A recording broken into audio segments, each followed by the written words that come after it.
Bună seara și bine v-am regăsit la un nou webinar Better Medicine Zenit. Sunt Georgeta Alexandru și iată ne ajungi și la ultimul webinar din acest sezon. După cum știți, astăzi abordăm o temă mai puțin discutată la noi în România, casa care te îmbolnăvește, adevărul despre mucegai, umezeală și biotoxine. Invitatul nostru din această seară vine tocmai din Statele Unite ale Americii. Este domnul dr. Pejman Katiraei, expert mondial în boli asociate mucegaiurilor și biotoxinelor. După cum știți, webinarul se desfășoară în limba engleză. Pentru moderarea webinarului o avem aici alături de noi pe Alexandra Morărescu, naturopat, o știți de la webinarul cu domnul dr. Hedayat. Pentru aceia dintre dumneavoastră care nu se descurcă cu limba engleză, transmitem webinarul simultan și pe YouTube, unde traducerea în limba română este asigurată de Zoltan Andraș. Înainte de a o lăsa pe Alexandra să continue și să vi-l prezinte pe domnul dr. Katiraei, aș vrea să mai comunic câteva detalii legate de desfășurarea webinarului. La final vom avea o sesiune de întrebări și răspunsuri, așa cum v-am obișnuit. Așadar, dacă aveți întrebări, puteți să ni le scrieți aici, în chatul privat de pe Webinar Geek sau în comentariile de pe YouTube, urmând ca la final să răspundem împreună cu domnul dr. Katiraei și Alexandra. Întrebările puteți să ni le scrieți și în limba română fără probleme. So, Alexandra, Dr. Katiraei, hello and welcome. Hello, everyone. I have the honor to introduce our lecturer tonight. Dr. Pejman Katiraei is a board-certified pediatrician who completed his undergraduate at University of California, LA, and then obtained his osteopathic medical degree at Western University of Health Sciences. He completed a pediatric residency at Loma Linda University, as well as 2 fellowships in integrative medicine. Worldwide authority, Dr. Katiraei has over a decade of clinical experience with children with mold-related illnesses, autism, and other mental health challenges. Dr. Katiraei runs his clinic called Holistic Kids and Families in Santa Monica, California, in the USA. Dr. Katiraei is on a mission to help over 1 million children with autism spectrum disorder to live healthy and productive lives. He believes the best way to treat complex disorders is to prevent them whenever possible through intelligent, proactive care. Welcome, Dr. Pejman Katiraei. Thank you so much for having me. It's really a pleasure to be here. Shall we get started? Yes. All right.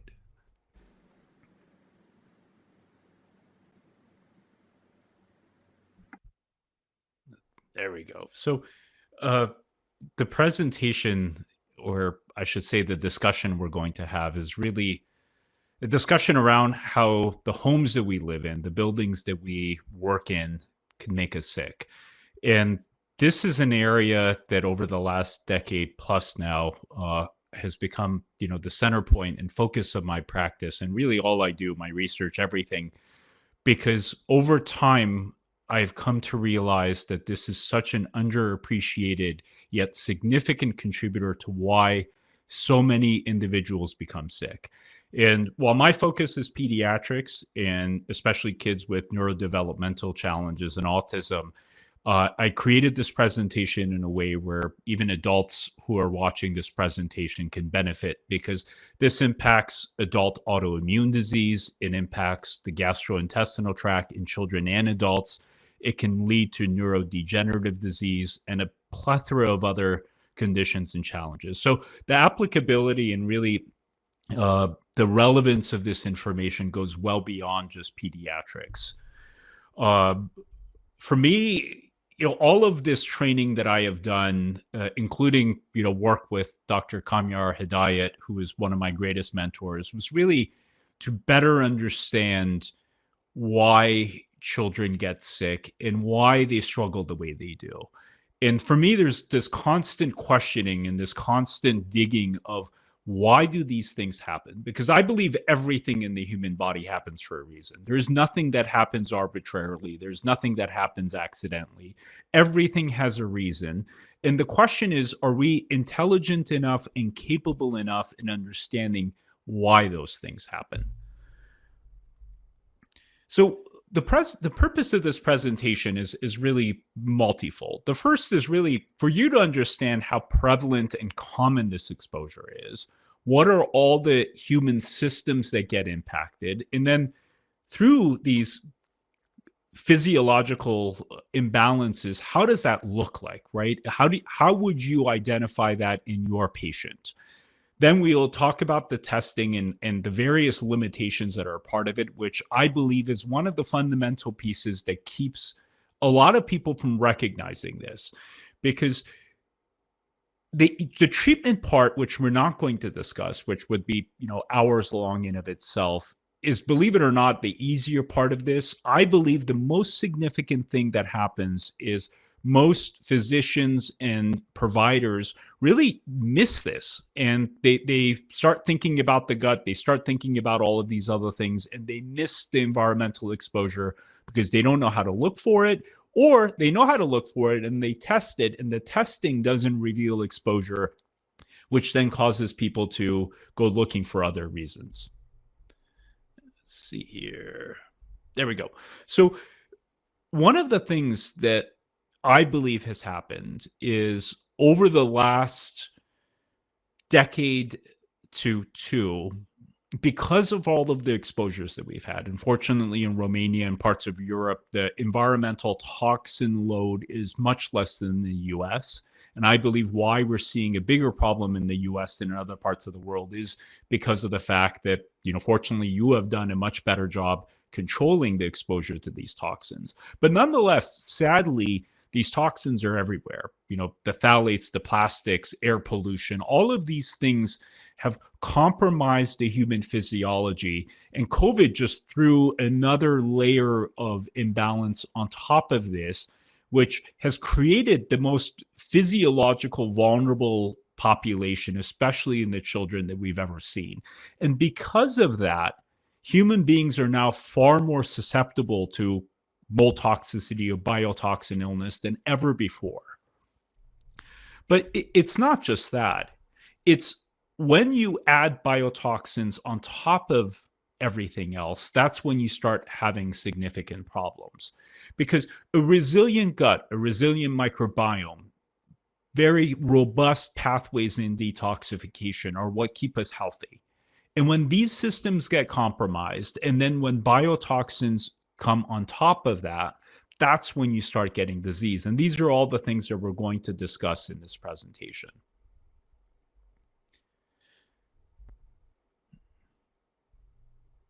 There we go.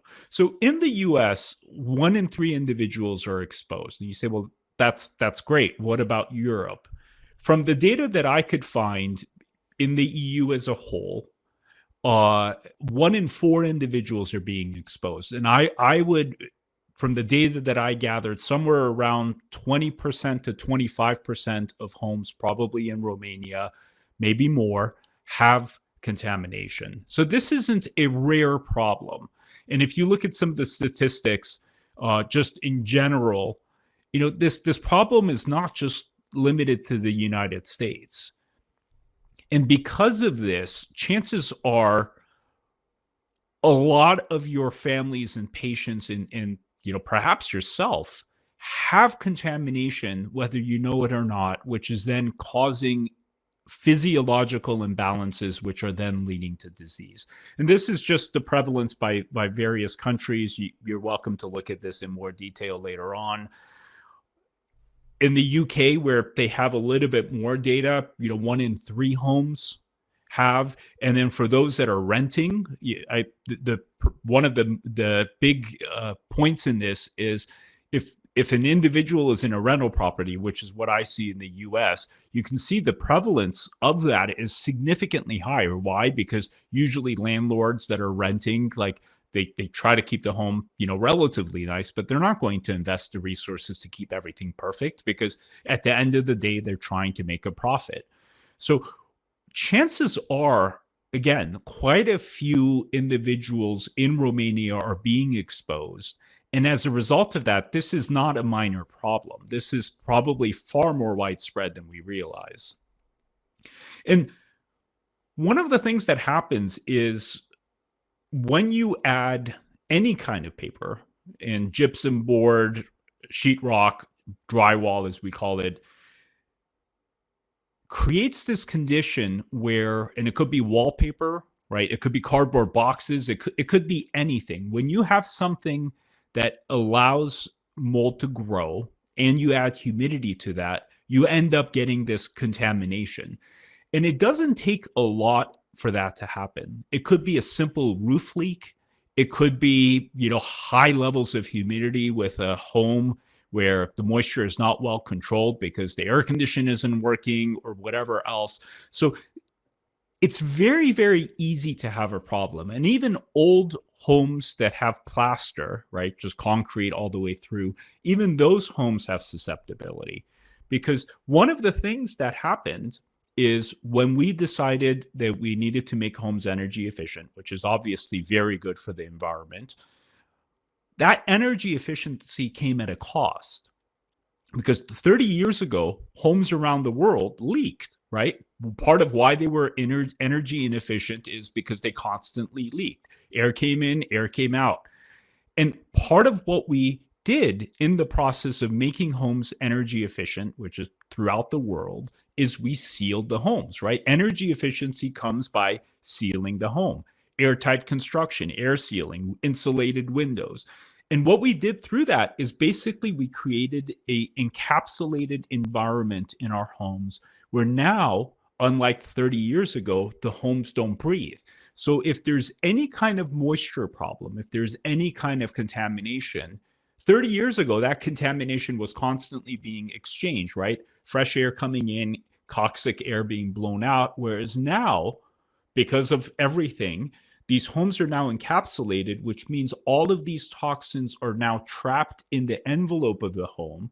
And in this bubble, the toxic load can continue to increase and rise, therefore causing a much bigger problem than we've ever had before. And one of the misnomers, really the misunderstandings that we as a community have created around this contamination is everyone thinks of dampness, these moisture problems, as a mold issue, right?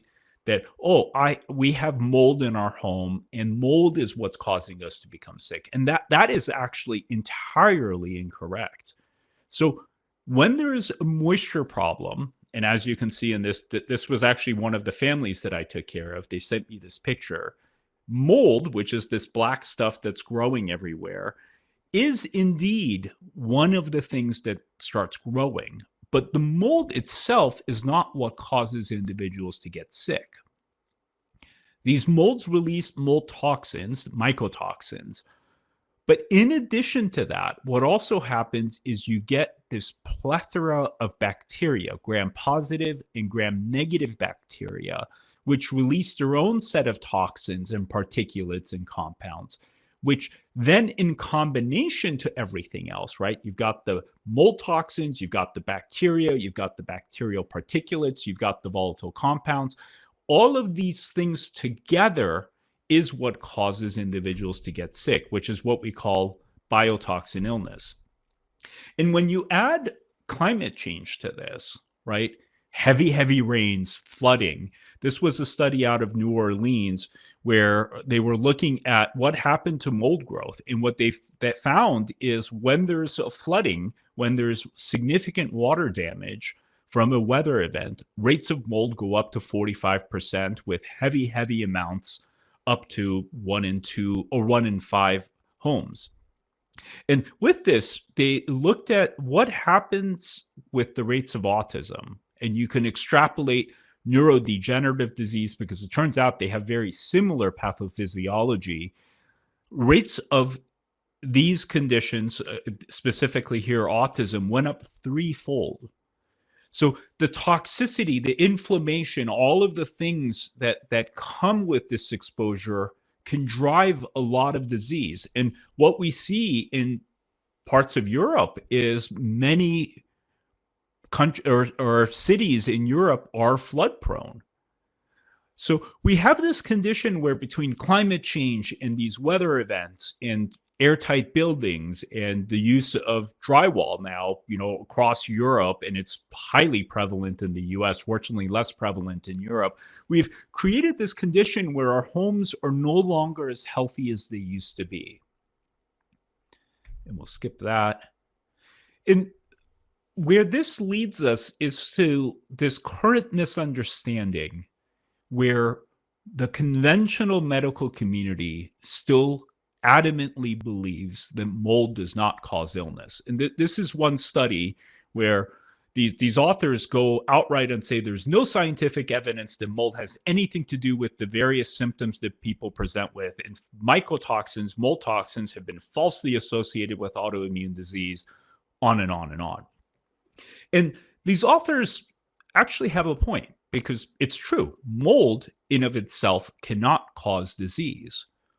A single mycotoxin, which is how we study these conditions, right? We take a single mycotoxin, we expose it to certain animals, and we say, what happens to these animals?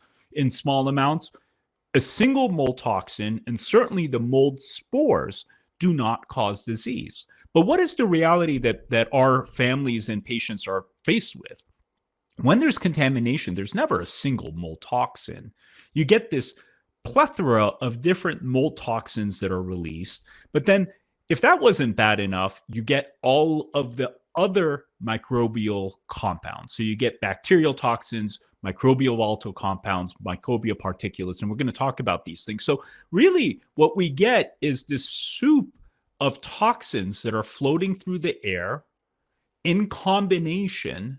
And literally there's over 1,000 of these things once you put it all together. So there's this biological soup of toxins and compounds that are being released into the air that we inhale. And when you put them in combination, you get a very, very different picture. And the reality is that no one to this date has actually studied what these compounds do in combination to human beings and in animals. What we know is through observational studies, and we're going to talk about this in the presentation. In observational studies, these compounds and these exposures can cause a tremendous amount of disease. They can cause a tremendous amount of disability and make people very, very sick. And this is part of what we're going to get into now. So what are the signs that someone has been exposed? So in babies that are born into contaminated environments, one of the first things that we see is this irritability. And when I was in my training, I was taught that, all kids have colic, right? Colic is colic, and some kids just have colic, and some kids just have worse colic. And I could never understand why there were the babies that, cried a little bit, right? They were a little fussy. They tooted, they gasped, and they were fine. And then there were the handful of babies that were just extremely irritable, like 3 hours of crying, difficult to put down. You needed to bounce them. You need to rock them. You need to hold them. They had reflux. They had eczema. They had food issues. Mom had to eliminate dairy or gluten or these other things. They started becoming congested. They started having all of these other things. And only after really carefully studying my patients did I realize that that was the earliest sign of biotoxin illness. So the colic that we see, which is disrupted sleep, right? These babies are in a highly sympathetic, activated, agitated state. That is neuroinflammation showing up in the earliest form in a little baby.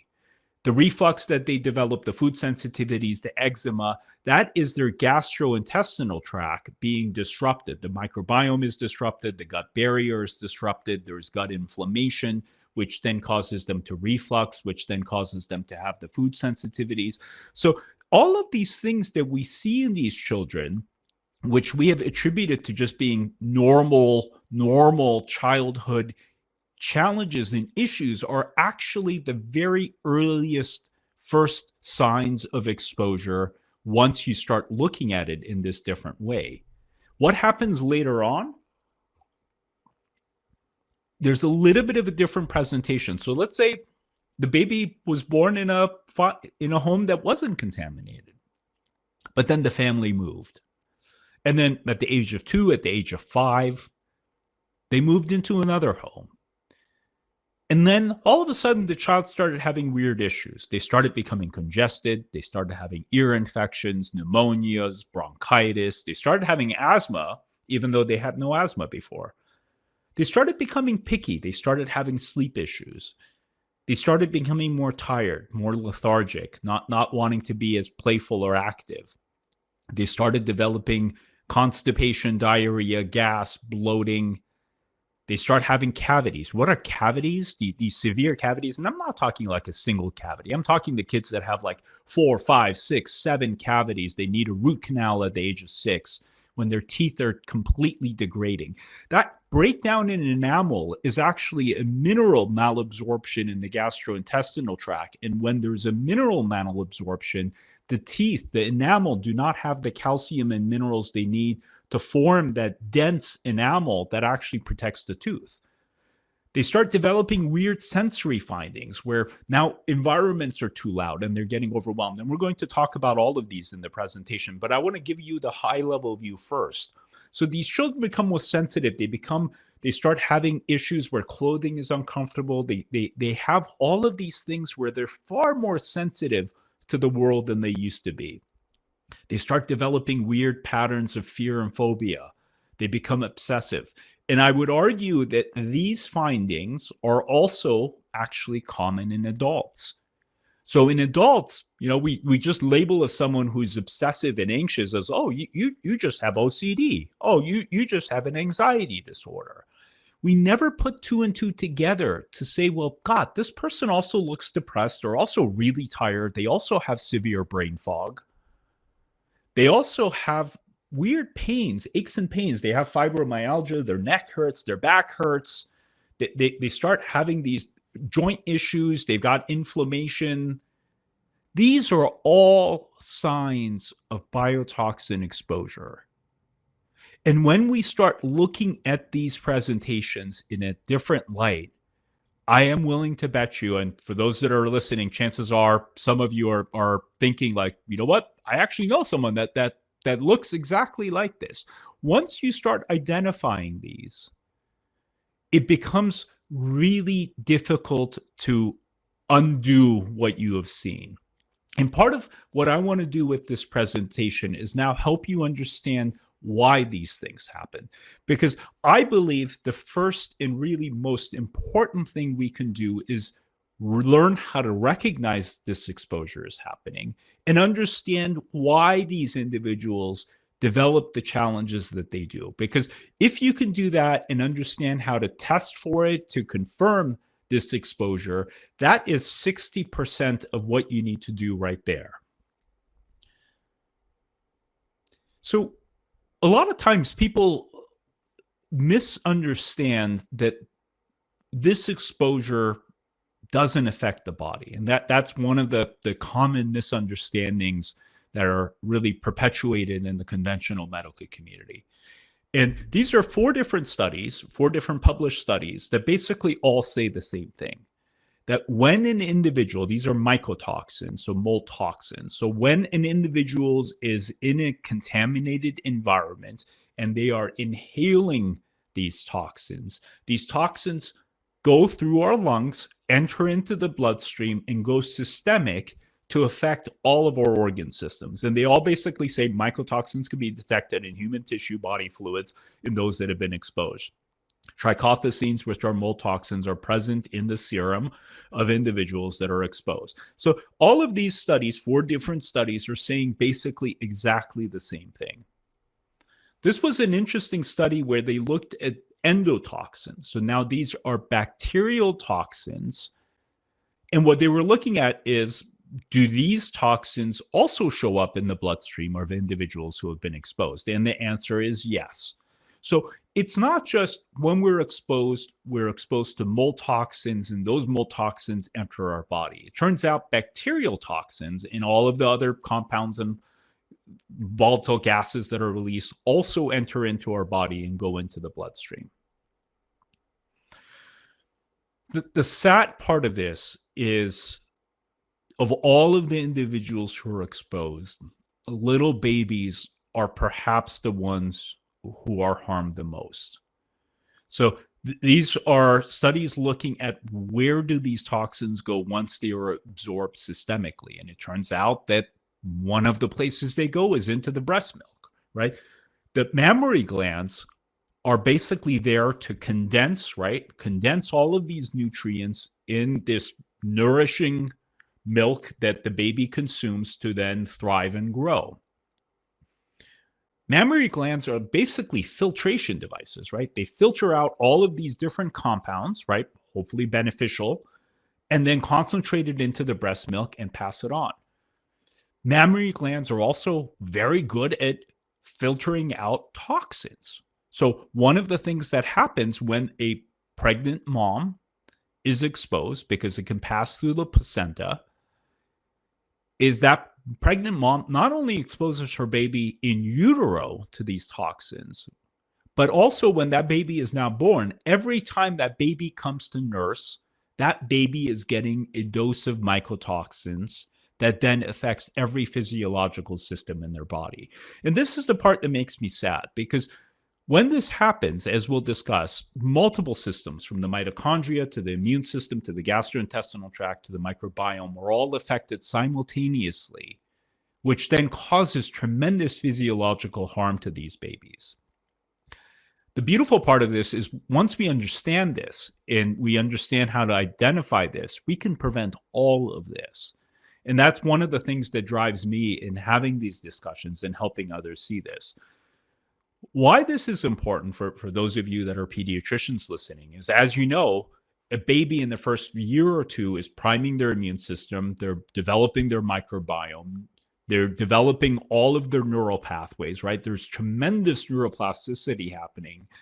And at the same time, they have very limited ability to detoxify, right? Their liver's capacity to detoxify is limited. Their kidneys' capacity to detoxify is limited. The microbiome that is important in detoxifying these toxins is yet to really develop to handle this. So these are the little ones who are exposed and ultimately potentially harmed more than anyone else. Now, people say, well, don't all homes have mold? Isn't mold just something that everyone has? And it's true. All homes have mold. All homes should not have toxic mold. So biotoxins, microbial toxins, mycotoxins, those should not be present in a home. And if a home is not water damaged, if a home is clean, those toxins do not float around in those homes. Common in outdoor molds like cladosporium, et cetera, which you don't need to know about, are prevalent, but those do not produce toxins. And one of the problems that we currently have, and that this happens around the world, is right now we have a very simplistic understanding of this environmental medicine and physiology, right? What happens around the world is you call someone and say, hey, I think we have a mold problem. Most of these inspectors, what they do is they come out either with a moisture meter, which is this yellow device, or a fancy gun, this infrared gun that looks for moisture. And what they do is they go around looking for moisture. Now, if it's in the middle of winter, right, and there was a big water event or a flood or whatever, right, you can say, oh, God, there's moisture everywhere. If this is done in a time where, let's say it was 3 weeks ago when there was the rain or flooding or whatever, guess what happens? That all of the material is completely dry. So unless there's a pipe leak or something where there's an endogenous internal source of moisture, which isn't always the case, these testing methods are basically useless. In that quote in the blue box, spore aerosolization, and with this, all of the particulates that are released, increases when the material dries. So it's not, oh, the material's dry, there's no problem, end of story. It's actually the opposite. When you get the moisture issue, as you saw in the prior slides, right? Moisture on paper causes microbial growth, bacteria and fungus. These fungi produce a host of compounds, toxins, particulates, etc. when the material dries, all of these particulates are actually released in higher amounts than even before, causing years of contamination after a water event. So it's not just, oh, things are dry, everything is good. It's actually the opposite. And I'll give you an example. In our home, we bought the home and it was a rental property and it was not in very good shape. We fixed it to the best that we could and we thought we took care of everything. But both of my kids were very sick in the first few years of their life. My son had chronic diarrhea, terrible colic. My daughter had eczema and other issues, and I couldn't figure out why. It turns out there was a patch of drywall between their bedrooms that we hadn't touched, and prior inspection didn't find anything. And it was the leak before we took the home was probably years before. We fixed it. And for 5 to 6 years after we had fixed everything, that patch of mold was still sitting there, making my kids sick, causing these issues. And that's one of the big fundamental problems. When there's the contamination, that contamination can cause toxicity years after any moisture event. So it's this notion that everything is dry, therefore everything is fine, is actually very, very problematic. If we take it a step further, around the world right now, most inspectors use these little vacuum devices. So this little green box is basically a little vacuum, and on top of it is filter paper. And what they're looking for is there excess amount of mold spores? And I need to really highlight that. Mold spores, they're not checking for toxins, they're not checking for bacterial toxins and all of these other things that are actually the reason why people get sick. And what they're trying to do is basically sample the air and ask, well, is there high amounts of mold in this home? And is that a source of contamination? There's one problem. Unless you actually stir up the air, so you turn on the air conditioner, you blow air around, mold spores are pretty heavy. And when they're not disturbed, which is most of the times when they're doing these samplings, they only travel 4 inches. So imagine if you had contamination in your kitchen, except the person tested 10, 15 feet away from the kitchen. Would that device pick up the contamination from the kitchen? No. So these are all of the reasons why we end up missing mold, and why, you as a provider can say, oh, maybe this is mold. Person says, we tested our home, we don't have mold. And then you start thinking of all of the other reasons because you were told by your, family or patient or whomever that there isn't a problem. And one of the things that makes things even more complicated is right now, most of these mold inspectors are taught that if the outside garden of the home has more mold than the inside of the home, not the specific strains, right? Not is there any presence of toxin producing molds, just total amount. Total mold outside, as long as the total mold outside is more than the total mold inside, therefore the home is fine. And why I have these arrows is if you look at the very top, so this is the 4th column, it says normal, normal, control, control. But then if you go further down in the kitchen, they actually found high levels of chetomium, which is a very dangerous toxin-producing mold. But because if you go all the way to the total mold spore count, because the outside control, one of them, not both of them, one of them had more mold than the inside, therefore they concluded there was no contamination. This is something that is done worldwide. And it is one of the fundamental issues that keeps people from understanding this exposure is happening. And we're going to talk about how you can test for this otherwise. Contamination can happen everywhere. It could be in the roof. It could be in the crawl space. It could be in the wall cavities. It could be in the air conditioning units. It could be in the refrigerator. The beautiful built-in refrigerator that someone paid thousands of dollars for could be the source of contamination. So it could happen anywhere and everywhere. Sadly, at least in the US, about 20% of our schools, and chances are in Europe, it's not much different, are contaminated. I've had many kids where their home was totally fine, but because of the contamination in the school, That was the reason why the child was constantly sick and having all of these different issues. It can happen in office buildings. There are plenty of office buildings that are also contaminated, and all of these different exposures can lead to disease. So what does this contamination do, and how does this impact the people that we're caring for? Let's start with what it does to our ability to detoxify. So GSS is glutathione S transferase and glutathione synthase.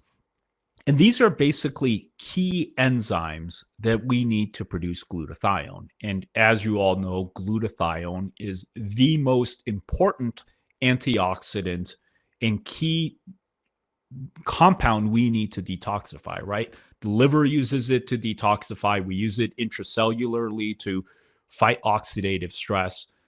And one of the things that these toxins, T2 is trichothecenes. It's a common toxin that's found in contaminated environments. What we find is when there's exposure to these toxins, it actually disrupts our innate ability, our internal ability to produce glutathione to protect our body from oxidative stress and toxins. It gets worse. So we have this compound called NRF2, nuclear factor, erythroid factor 2, which is basically one of the master regulators of our antioxidants. And it turns out that at a high expression level, so now we're talking DNA, RNA translation, at that genetic level, these toxins are able to impact these key regulators of our innate antioxidant production, which then impacts our ability to detoxify. And as this study, presents, NRF2 regulates our ability to produce glutathione. It impacts phase 1 and phase 2 detoxification. It impacts the cellular mechanisms to fight various toxins and oxidative stress. So you can imagine you have a patient or whomever, it could be yourself, it could be your family member. You have someone who's exposed and their innate ability to fight this toxicity is ground down. And when you look at this just from a simplistic standpoint, what do molds do in the environment, right? Molds are in our environment because they help degrade, right? They break down matter, right? They break down trees, they break down organic matter, they break things down, they recycle this to allow the nutrients to be reused. If that is happening to us as living human beings, that's a problem. But when you think about this logically, you're like, why do the mold toxins and why do these molds do this? Oh, they're trying to break down matter, right? They're trying to recycle matter. It's just a problem when that's happening to a living human being, which is literally what is happening with this exposure. What about allergies?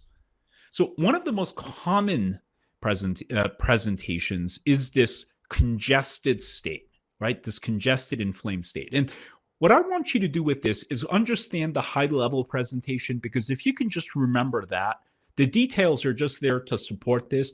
But what I want you to just lock into your mind is this presentation, this constant congestion, this constant runny nose, this constant mouth breathing, this constant just allergies. Except the allergies show up when the person is in the home or in the environment. It could be office building, it could be the school. And then when they go on vacation or they are leaving, all of a sudden they're not congested. So this was a study of 1,400 infants. And what they found was when there's exposure to mold during the prenatal period, the rates of atopic disease, right, inflammation on the skin, increases significantly. And specific microbiome components, so these are beta-glucans in particular, are able to really induce this inflamed state. These fungi also trigger the presence of these. Now, this is specifically in the gut, and how these fungi interact with the immune system can induce the onset of allergies. So allergies don't just happen for any reason. Yeah, someone can have a single allergen to a cat or to pollen or whatever. But when you see these presentations where the individual's allergic to half the world, right? They're allergic to more things than they're not. They're constantly having this allergy state. That is not a simple allergy. There's something disrupting the immune system, causing this individual to experience things the way they are. But it goes beyond that, because one of the things that also happens is it causes this significant allergic rhinitis. And according to this one study, so they took 50 children, and what they did in this study, unlike others, is they actually went and inspected every single home that was part of this participant in this study. And what they found is the odds ratio, so the likelihood of allergic rhinitis developing, was 10 times higher in those living in water damaged buildings, especially when all other exposures and factors were accounted for. So it's not just the molds. In this case, they were looking at endotoxins. So they took these poor mice and they exposed them to the bacterial toxins. And what they found was a significant increase in TNF alpha, interleukin 6, interleukin 1, and signs of oxidative stress. Inhalation of these toxins, these bacterial toxins, caused the innate immune response within the airways to become exacerbated. And ultimately, this was causing this wheezing and respiratory symptoms. So for those patients of yours that are having back-to-back respiratory issues, they're complaining that they're having shortness of breath, they're having this random coughing, they're having this bronchitis, or in younger children, back-to-back bouts of croup, right? Yes, a child can get croup once, or an adult, right? They can get RSV once. And because of that, they have usually a 1 or 2 week bout of coughing and they're done. When you see this odd presentation where they had bronchitis and now they have pneumonia and now they have croup and then they got another cold and they're constantly congested, that is not a normal presentation. And I would argue there's a very high likelihood that that individual is being exposed to something within their environment. This was the US NIH, and they cited studies from around the world that basically this exposure causes an increased chance of respiratory issues, including shortness of breath and asthma. And babies that are in moldy homes had a 3 times higher likelihood of having asthma later in life.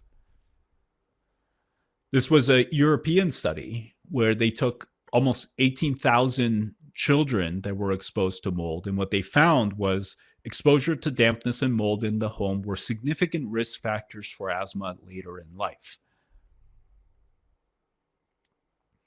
And this airway inflammation, and one of the things I want to back up to comment on is, at least in my experience, every single child that I have had that has had any kind of significant asthma, those kids that are needing controller medications, right, inhaled steroids, whatever else, the ones that are ending up in the emergency room, the ones that are hospitalized, every single one of those kids that had a significant presentation of asthma had mold exposure.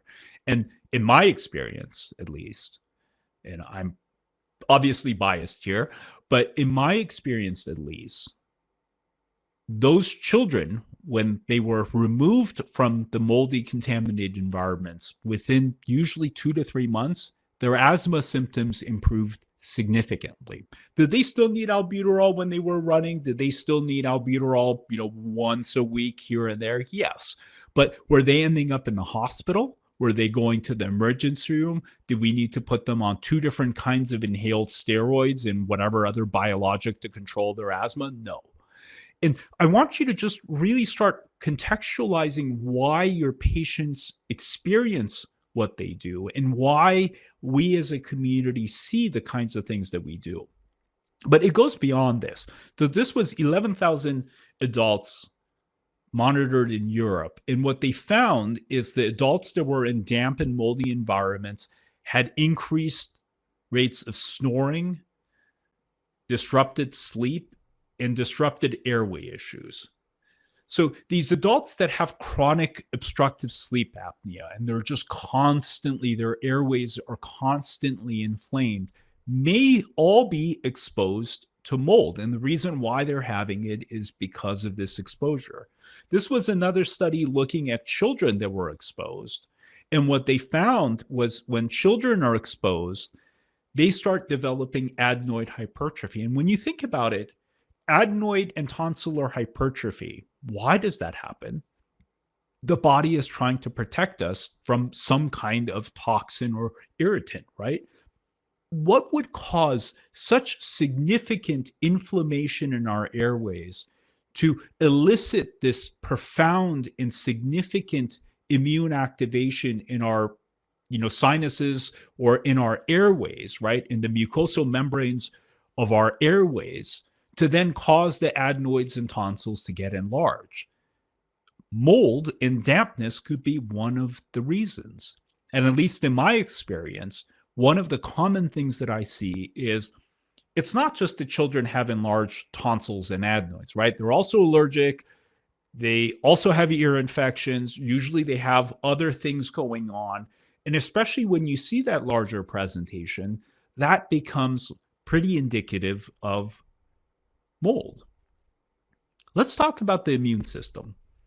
Very high level view, what I want you to remember is when someone is exposed, you get this very odd presentation where on one hand, they're inflamed, right? They're allergic, they're inflamed, they've got eczema, they've got allergies, they've got all of these allergic inflammatory presentations. But at the same time, there's a level of immune incompetence. Why does that happen? So it turns out that when you have exposure in low amounts, in tiny, tiny amounts, you get activation of critical pro-inflammatory cytokines like NF-kappa beta. So on one hand, the immune system gets activated and inflamed. And in this case, they took these poor little pigs and they injected them with DON, I can't even say it. So DON is a mycotoxin that's also very common in contaminated environments. And what they did was they looked to see not what happened to the pigs, but what happened to the piglets once they were born. So these were pregnant pigs, right, dams, that when they were exposed, what it turns out is the mRNA expression in the piglets in their leukocytes was completely altered, and they had elevations of interferon gamma, interleukin 7, interleukin 2, and TNF alpha. And what they also found at the same time, for those of you that are heavy in immunology, is a decrease in these T regulatory cells. So there's this weird state where the immune system is altered in its behavior. And the reason why the immune system is altered in its behavior is because of this exposure. These are other studies where they're looking at the immunoglobulin profiles. So what they found is when mycotoxin exposure occurs, you get alterations in these immunoglobulins.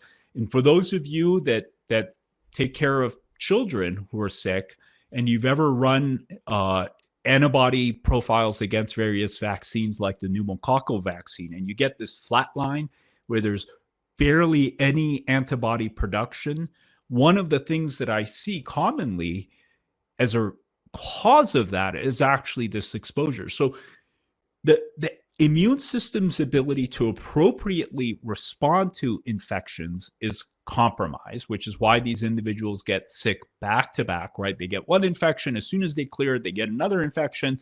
They take a round of antibiotics to clear this infection. Now they have another infection. All of that is because of this altered immune response that these individuals have. For those of you physicians that have ever worked in a transplant unit, what do we use for organ transplants? We use cyclosporin. We use mycophenolic acid. Where do these compounds come from? These are all derivatives of mold toxins.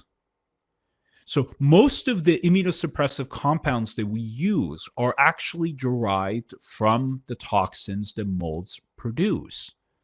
So when someone is exposed, one of the things that happens is you get this cyclosporin-like immunosuppressive effect on the immune system. And one of the common findings that I see in children is a suppressed white blood cell count.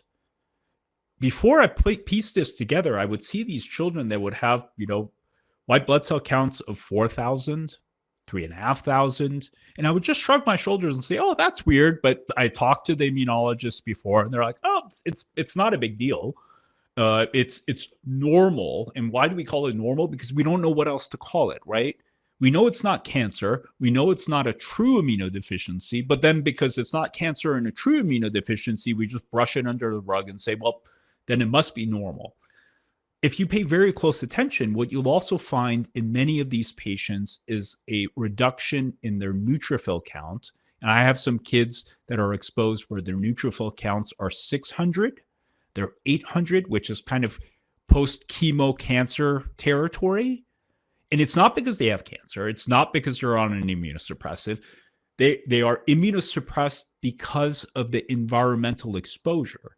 And what comes with this is usually these are the kids that are getting sick back to back and constantly infected. And I would argue that for those of you that are taking care of adults, you're probably going to see a very similar presentation in those adults that you're taking care of.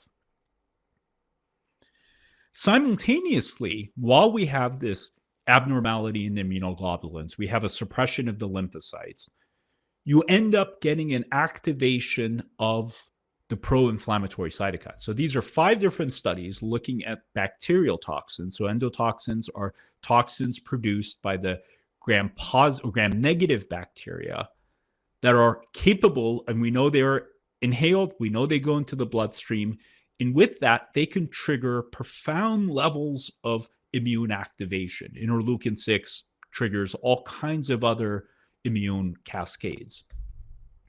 But it's not just that. For those of you that are not familiar, Dr. Richie Shoemaker was one of the pioneers in the US that helped us start understanding what this does, what this exposure to these environments does. And what he was talking about is lipopolysaccharides, a type of bacterial toxins, are potent activators of the innate immune system.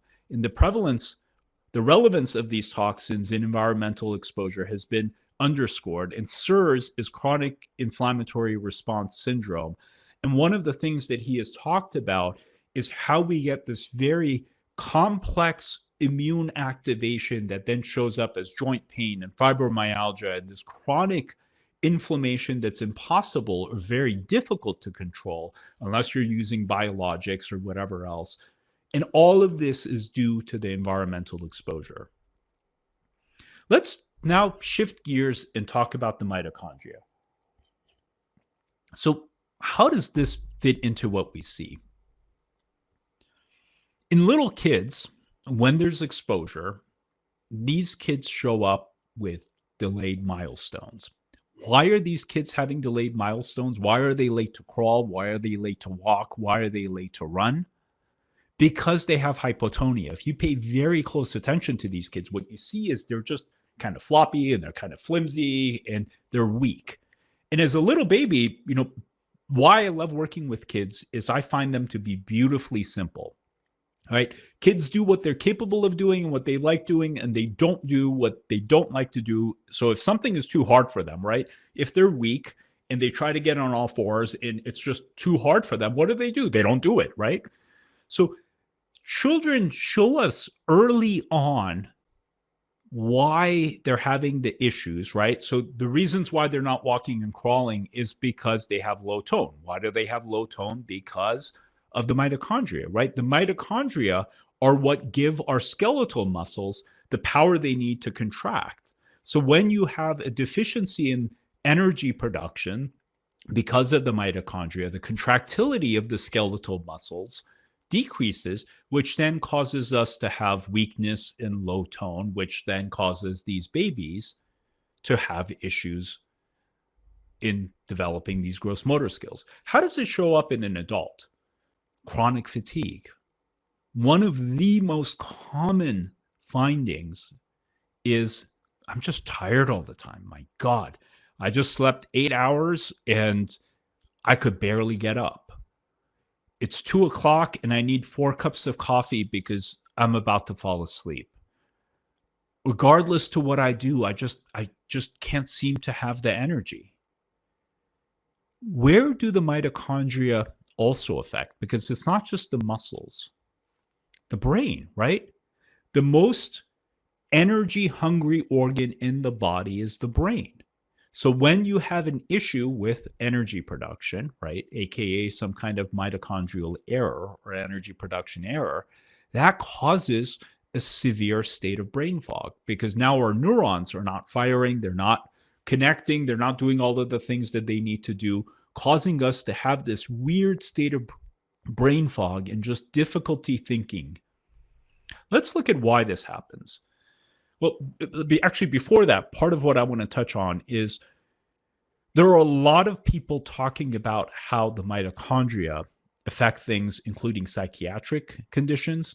So there's this gentleman, Chris Palmer, in the US that is really leading this conversation around how mitochondrial issues impact cognition, lead to psychiatric illness. And he's absolutely right. What Dr. Palmer doesn't talk about is why are we having all of these mitochondrial-induced mental challenges, mental illnesses? And this is all because of toxins. This is an incredible book that talks about how mitochondrial errors cause so many other challenges and issues. And I'm not saying that dampness is the only thing that causes this. Pesticides, heavy metals, air pollution, COVID, all of these things, standard American diet right there, all of these things can disrupt the mitochondria metabolism. But what I would argue is the angry gorilla that is in the china shop just wreaking havoc. This is what dampness does to our mitochondria. How does it do this?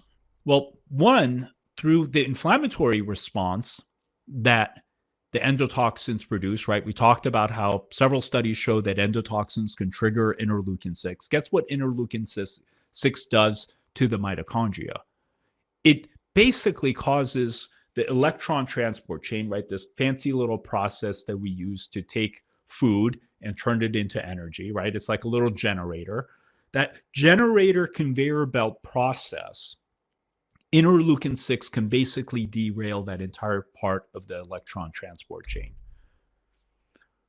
Worse yet, it's not just the endotoxins. So when you add the gram-positive bacteria, so endotoxins are from gram-negatives. Turns out we also have gram-positives, and these gram-positives produce a compound called valinomycin, another toxin that's released into the environment. It turns out that valinomycin is a compound that research laboratories use around the world to cripple the mitochondria when they want to induce a mitochondrial error or mitochondrial disease to study it. So valinomycin is so good at disrupting the mitochondria that literally laboratories use this bacterial toxin that is released in the environments that are contaminated to replicate mitochondrial disease. And these are several studies that talk about how it's so capable of doing that. If that wasn't bad enough, various mult toxins also disrupt the mitochondria. And all of these errors are basically how these mult toxins disrupt multiple parts of the mitochondria, from the different complexes to the membrane, etc., to ultimately cripple mitochondria function. And again, when you add this all together, right, there's the bacterial toxins that induce inflammation that disrupts the mitochondria. There are the bacterial toxins like valinomycin. There are the mycotoxins that are all collectively having an effect at the same time. And when this happens, not only do we get a disruption in energy production, which causes low tone and fatigue and brain fog and all of the things that I showed you earlier, but the mitochondria, because when they become dysfunctional, they end up causing oxidative stress, which then causes cellular damage, which then causes more inflammation. You've got this whole cascade of events that are happening. And I don't want you to memorize or obsess all of obsessed with all of these details. What I want you to understand is the high-level view of how this damage takes place and why we get inflammation and why we have trouble detoxifying and why these people are so fatigued and why these people have problems concentrating and focusing and doing all of the things. We're going to skip these. So these are other studies that you're welcome to look at that talk about how these toxins can basically disrupt metabolism further. But I want to shift gears and start talking about the microbiome. So a healthy microbiome is excellent at helping us detoxify. These bacteria break down mycotoxins, they prevent these mycotoxins from absorbing, and they keep the gut healthy. It turns out that mycotoxins are very, very, very good at disrupting the microbiome. And if you want to just look at it from a very simplistic standpoint, where do we get penicillin from, right? Where do our modern antibiotics come from? Mold toxins, right? Penicillin is named after the mold Penicillium because we got our antibiotics, many of them, from molds. Our antibiotics are mold toxin derivatives. So a lot of these mold toxins that are released into the environment are actually having an antibacterial effect. And with each inhalation, with every nursing of the little baby, essentially what we're doing is taking a dose of antibiotics that then disrupts our microbiome. If that wasn't bad enough, these mycotoxins literally change the environment in which the microbes grow. And a way to look at that is if you have a beautiful lawn that you're taking care of, or it could be a garden, right? You water it, you tend to it, you fertilize it. Everything is just lush and green and beautiful. And then you have a sudden drought, right? No more water. Someone comes along and starts spraying some acid on that garden or lawn. And then next thing you know, you've got this environment where not only have the beneficial, healthy grass died, you now have this growth of all of these weeds.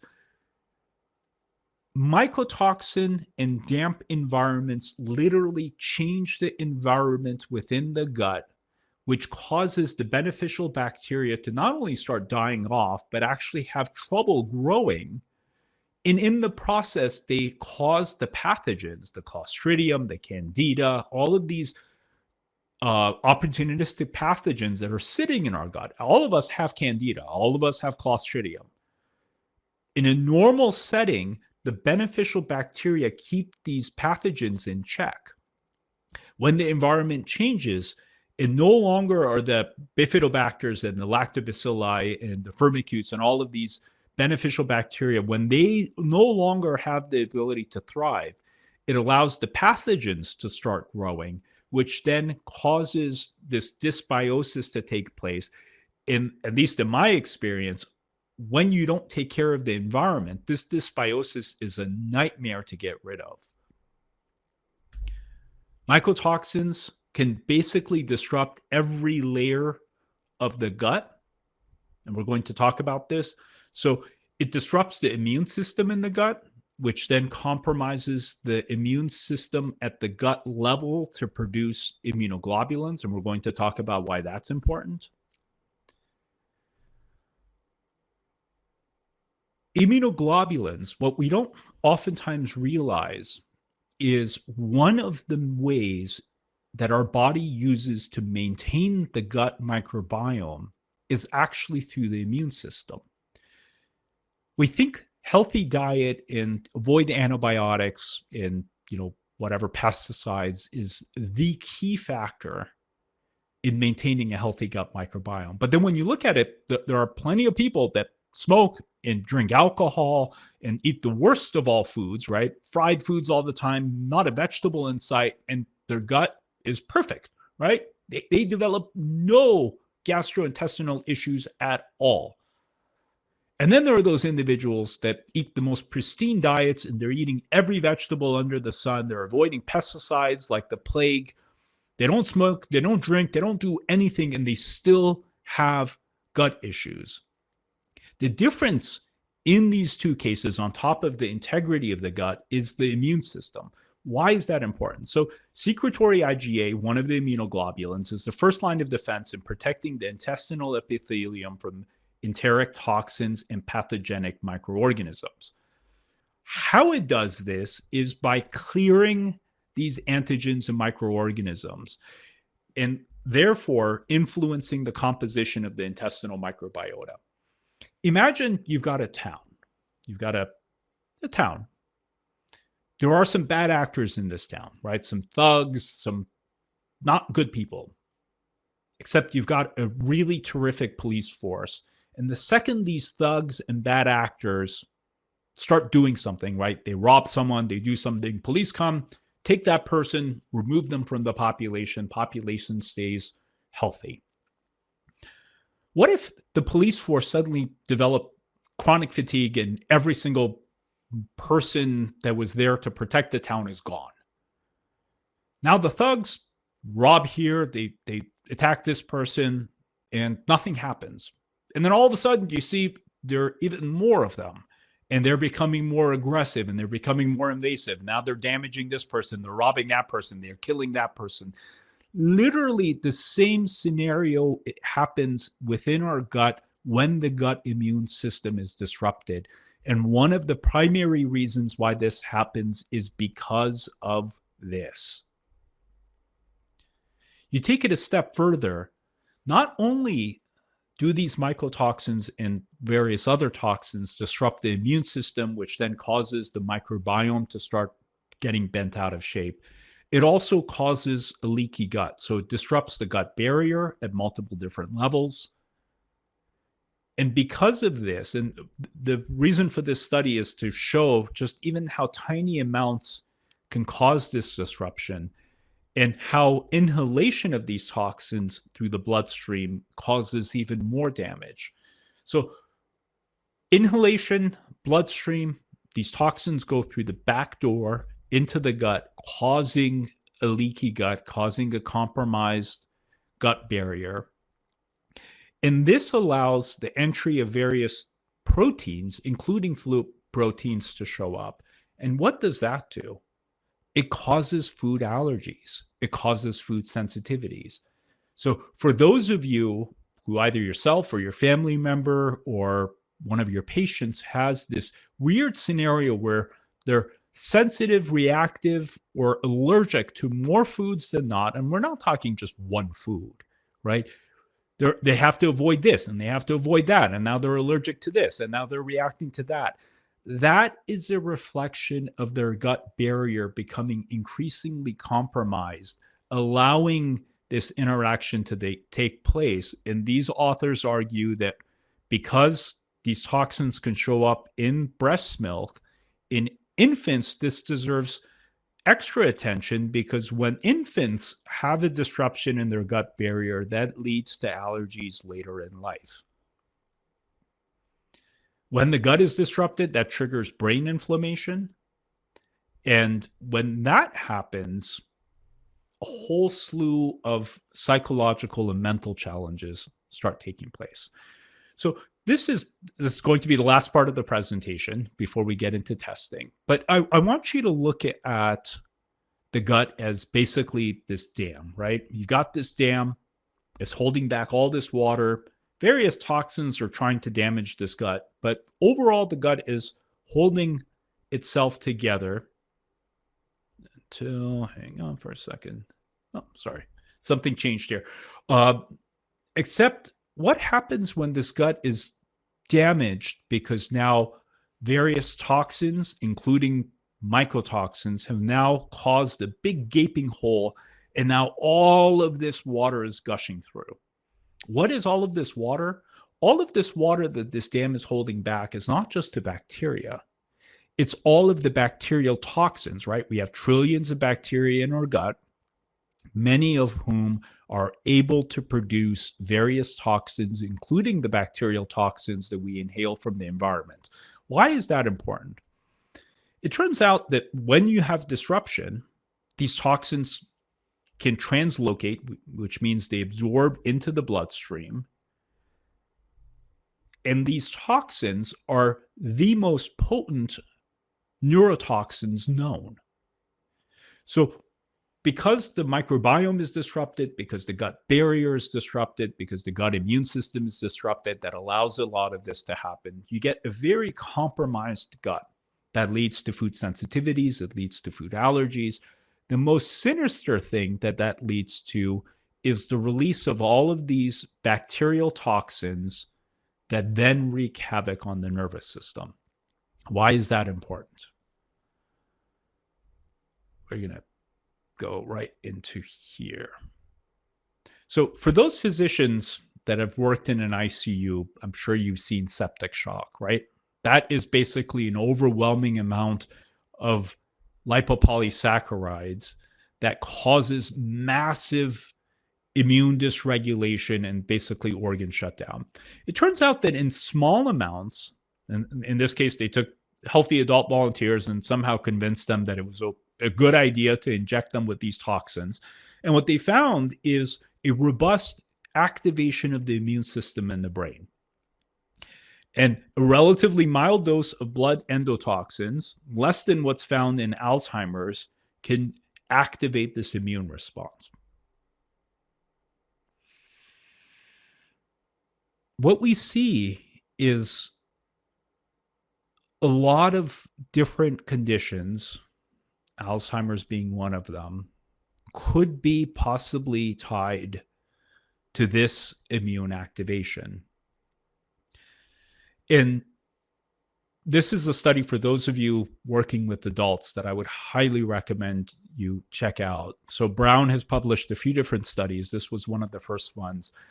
And one of the things that Brown says is increased endotoxins, toxins from the gut, is associated with neurodegenerative disease, and increased levels can cause neurodegeneration. Now, exactly how this is tied together is something that's still being studied.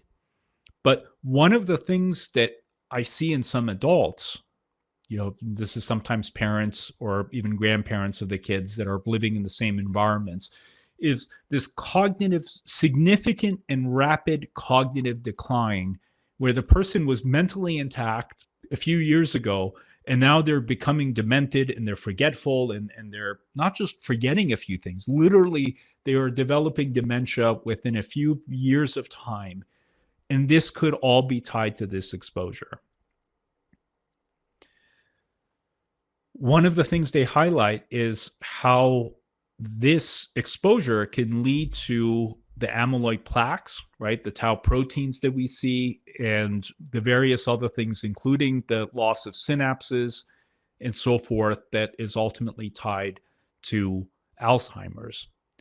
Brown and several other studies have talked about how this could be tied to Parkinson's and various other neurodegenerative diseases that we see in the adults. And a lot of the research that's actually coming out is not in the pediatric domain. It's actually in the adult domain. So for any of you that are interested, I would highly recommend that you go and start typing in lipopolysaccharides or endotoxins or neurodegenerative disease and whatever AI model you want to use, and see how much information there is looking at how this correlation is there. One of the things that I see in the children is how likely this is contributing to autism. There's only one study that I've been able to find, and this was in adults with autism. But according to this one study, if their data is accurate, and if you look at this increase in the endotoxins that the adults had in relation, or these individuals with autism had in relation to the regular controls, this is all from the gastrointestinal tract. And if this was accurate, it would end these adults with severe autism somewhere above those individuals with HIV in terms of the level of endotoxins or these bacterial toxins they have floating around. Now, why is this all important? If you ask, what is one of the primary mechanisms that causes ultimately the presentation of autism, it starts entering into the domain of the immune system. And one of the things that we are finding is with children with autism, now this is my area of focus, and frankly, all I do in my practice is how this exposure triggers the immune system, which can then show up as autism. And these are different studies. That this was a review study, postmortem studies, PET studies that are all showing this immune activation is quite common in children who have been exposed.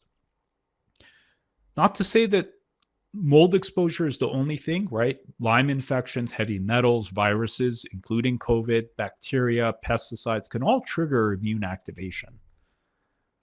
But when there's immune activation, right? So these toxins go into the bloodstream. When they're in the bloodstream, they activate the immune system, specifically the microglia. The microglia essentially change our entire experience of the world.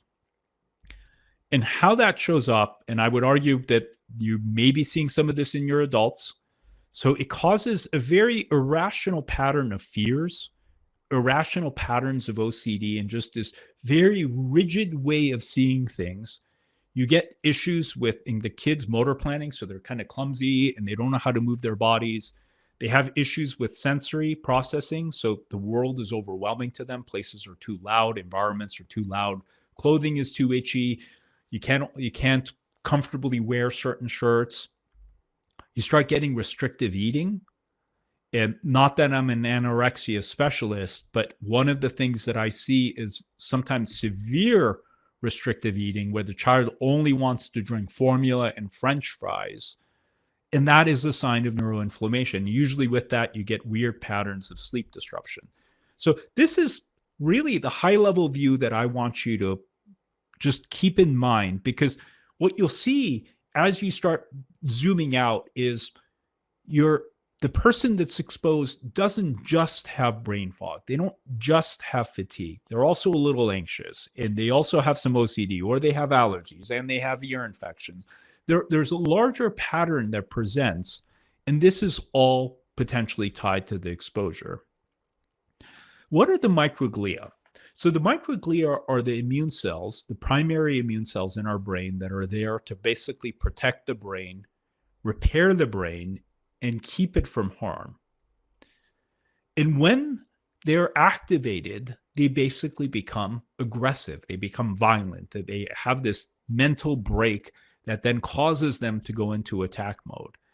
And a way to look at it is when the microglia are calm, they're like the gardeners that are tending to the garden and taking care of everything. And when they become dysregulated, they're like these disheveled kind of people that have no semblance of sanity. And next thing you know, they're wreaking havoc in the garden. Except what is this garden? It is our brain. So one of the things that we see in children is what? They have issues with neural circuitry, neuroplasticity. Their neural circuits are disrupted. Where do these neuronal disruptions come from? The microglia. What is causing the microglia to become disrupted? Some kind of toxin. And I would argue these endotoxins are at the top of that list. Overactivation of the microglia can disrupt the synaptic development, circuit formation, and social behaviors. Ultimately, that can impair the processing of sensory information and emotional inputs. And, when we piece this together and we put that into the individuals who we see, and we say, well, this person just has autism. What is autism, right? What is autism? Well, it's this label we give to individuals who have this odd constellation of neurological and behavioral findings that we say, well, okay, this person has difficulty socializing, they have some sensory issues, and they act in a way that is different than the rest of the population. Therefore, that is autism. What drives that? When you translate that into the physiology, and you can do this with, the infections, the immune issues, the chronic pain, the chronic infections, the fatigue, right? When we translate what we see in the individuals into the science, all of a sudden the presentations that these individuals have make a whole lot more sense. Ultimately, the microglia can cause changes in glutamate signaling, and they cause elevations in this compound called quinolinic acid, which is a neurotoxin. And all of this, at the end of the day, just causes tremendous irritability. And what do we see in a lot of these children or adults? just high levels of irritability. Everything causes them to get upset. They become aggravated and irritated by the smallest things. Why? Because their nervous system is toxic, because their nervous system is inflamed. And when you just imagine, like, yeah, if the brain was just on fire and the brain was highly toxic, yeah, I'd be kind of irritable too. It changes dopamine pathways, which not only is tied to ADHD, but also different things like Parkinson's. And there are actually studies, I didn't include this over here, but there are actually some studies looking at how the activated microglia may be contributing to the presentation of Parkinson's. One of the other things that it affects is oxytocin. So for those of you, just as a reminder, oxytocin is our love chemical, right? Oxytocin is what is released when a baby nurses, which causes that bond between mom and baby. It turns out that the microglia regulate this system. So one of the things that changes is our sociability, right? We don't desire human connection in the same way, even though our hearts want it. Our brain's ability to process that beautiful bond, right? When two human beings connect, whether it's in a conversation or whatever else, that bonding chemical literally doesn't fire in the brain, which then causes the individuals to look like they're disconnected. And part of that is because of this chemical change. One of the other things that happens, and this is, one of the most fascinating things to me, is we have the part of our brain called the limbic system, right? It's this primitive part of the brain. And in the limbic system, there's this thing called the amygdala. The amygdala helps us process what is basically a threat in our environment, right? Oh my God, there's a tiger attacking me. That's bad. I need to run, right? You look at an ant, oh, that's a tiny ant. Ant is not going to hurt me, right? Or there's a spider or whatever else. It helps us rationally understand what is a true threat from what is not a threat. It turns out that when you have inflammation in the brain, and mast cells are another type of cells that we're not going to talk about in detail, that causes the amygdala, literally the wiring in the amygdala, to change, which changes our fear threshold, which then causes us to experience this very irrational experience of what is a threat in the environment. And then when you take that a step further and you ask, where does anger and aggression come from? Anger and aggression are rooted in fear. So those individuals that are very aggressive, and we call them oppositional defiant, right? You have a lot of adults. So this isn't just in children. When you look at some adults, you're like, what is going on with that person? Like, why are they acting in this way? Whether it's fears and phobias or aggression, a lot of that is rooted in inflammation. And in my patients, one of the things that's so fascinating is when I address this inflammation, and there's all kinds of things from pharmaceuticals to peptides to supplements that can reduce this inflammation. I have kids that are the typical level 3 autism, aggressive, attacking everyone, family can't leave their house. We get their inflammation under control. Some of these kids within 4 weeks are now the kids that are going at the park and interacting with the children, not only not attacking them, but actually wanting to play with them. So there's so much power in this understanding, because all of this are things that we can reverse. All of these things are things that we can treat. So this isn't just, oh my God, doom and gloom, this is terrible. Everything that I'm sharing with you not only to help you understand why individuals that you see present with what they do, but also understand that these are all things that we can treat and reverse. So one of the things that happens when there's gut inflammation is a release of this compound called histamine. Now, we typically associate histamine with what? Allergies, right? Oh, it causes allergies, it causes hives, it causes runny nose. It turns out histamine is also present in the brain, and half of that histamine is controlled by our immune cells.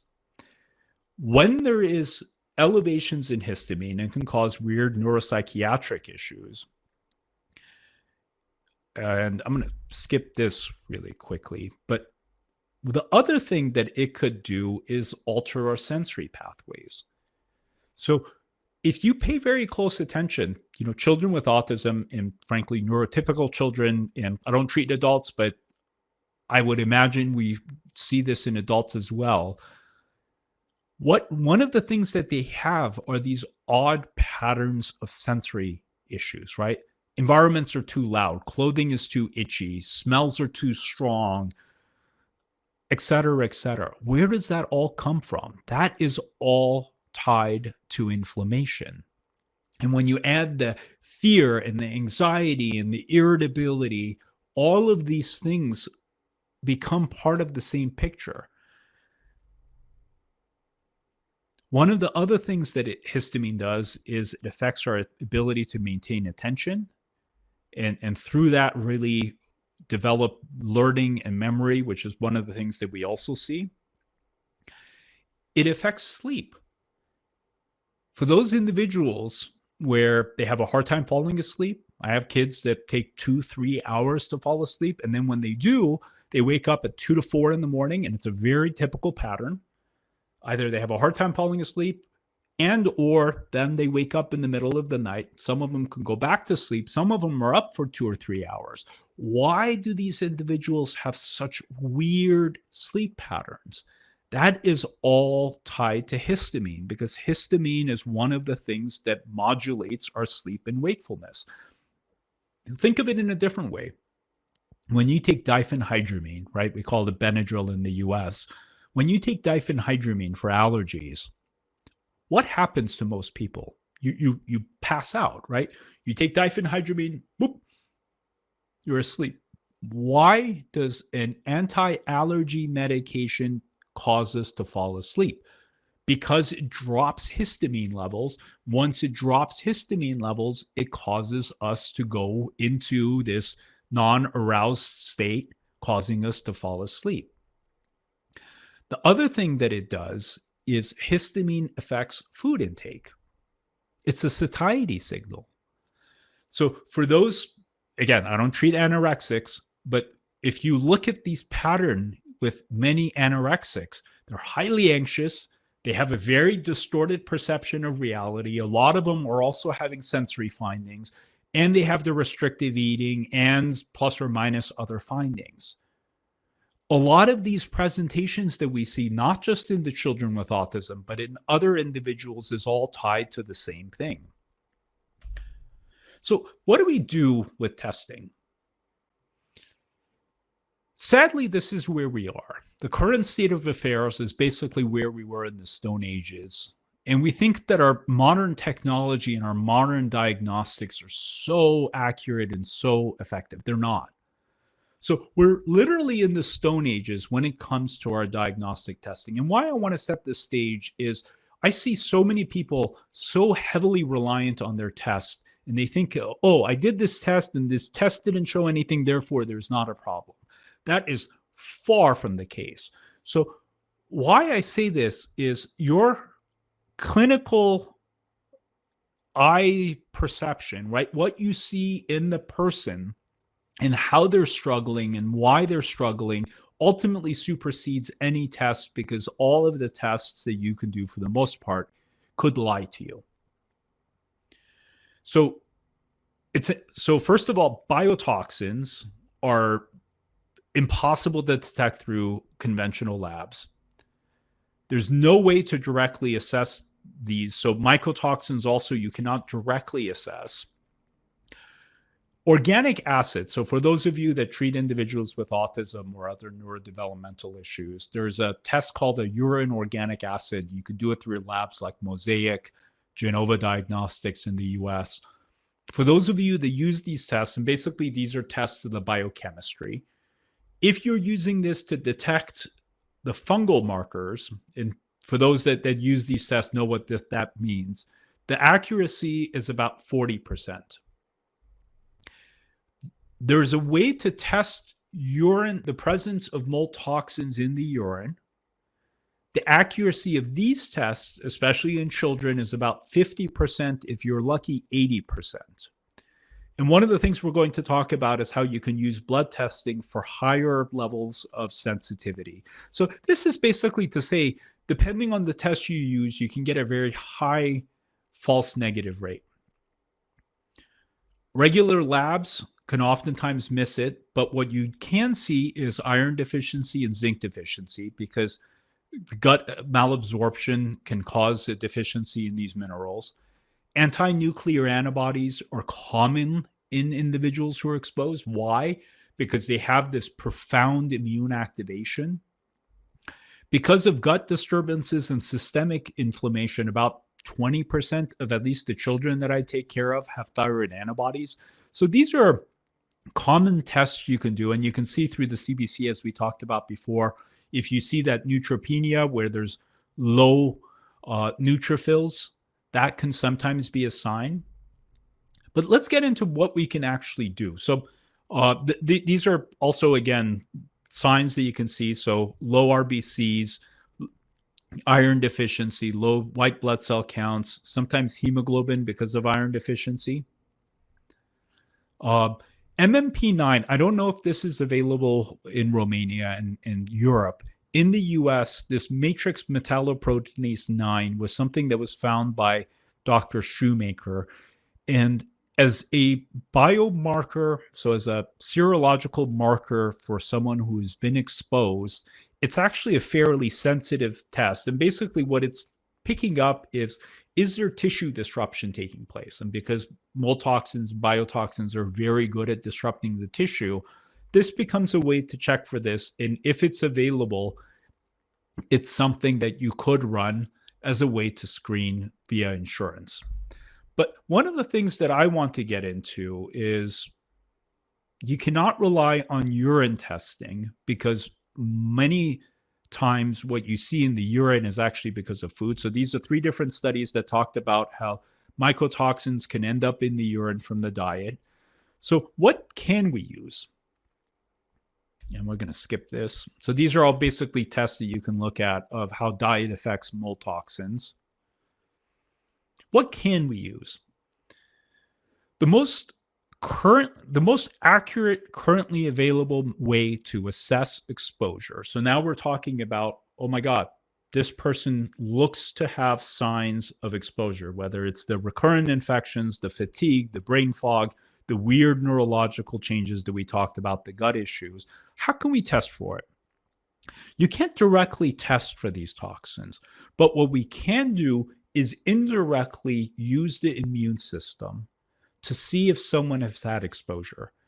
Because mold toxins and molds as a whole are highly irritating to the immune system, that irritation is something that we can check via the blood.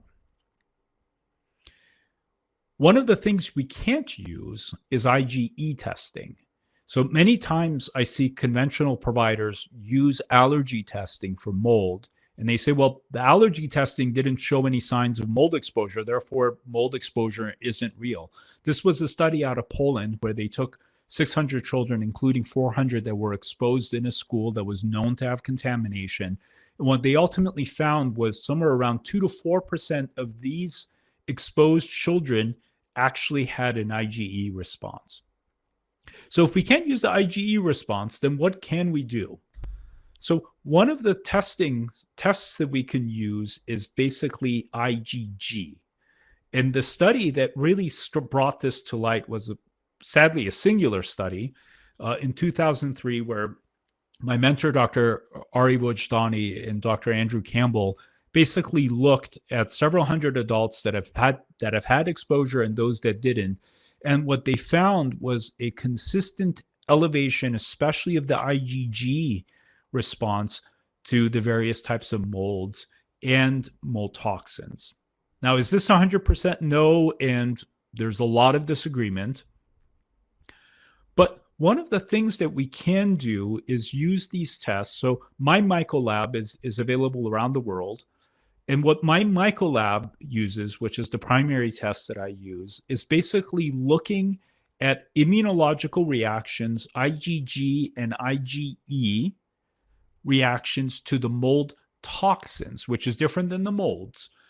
And what we find, especially with the IgG response, is that this test is actually quite sensitive. I'd say accuracy of the sensitivity is 80 to 90%, not 100%, because there are individuals that have immunodeficiencies. And in those cases, this test will be negative. But the sensitivity and specificity is around 80 to 90%, which is quite wonderful.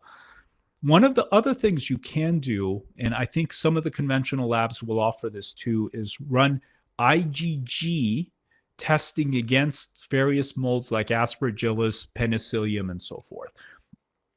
What is the accuracy of the IgG testing against the molds? I would say, especially run through a conventional lab, is probably around 60%.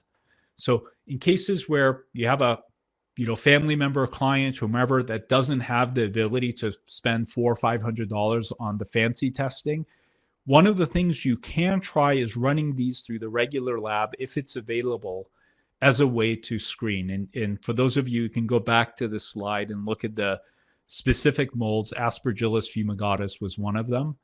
So you can use some of these tests as a way to try to screen your patients to see if there is exposure. These are different companies that also run it, at least in the US, and I know my MycoLab is available around the world.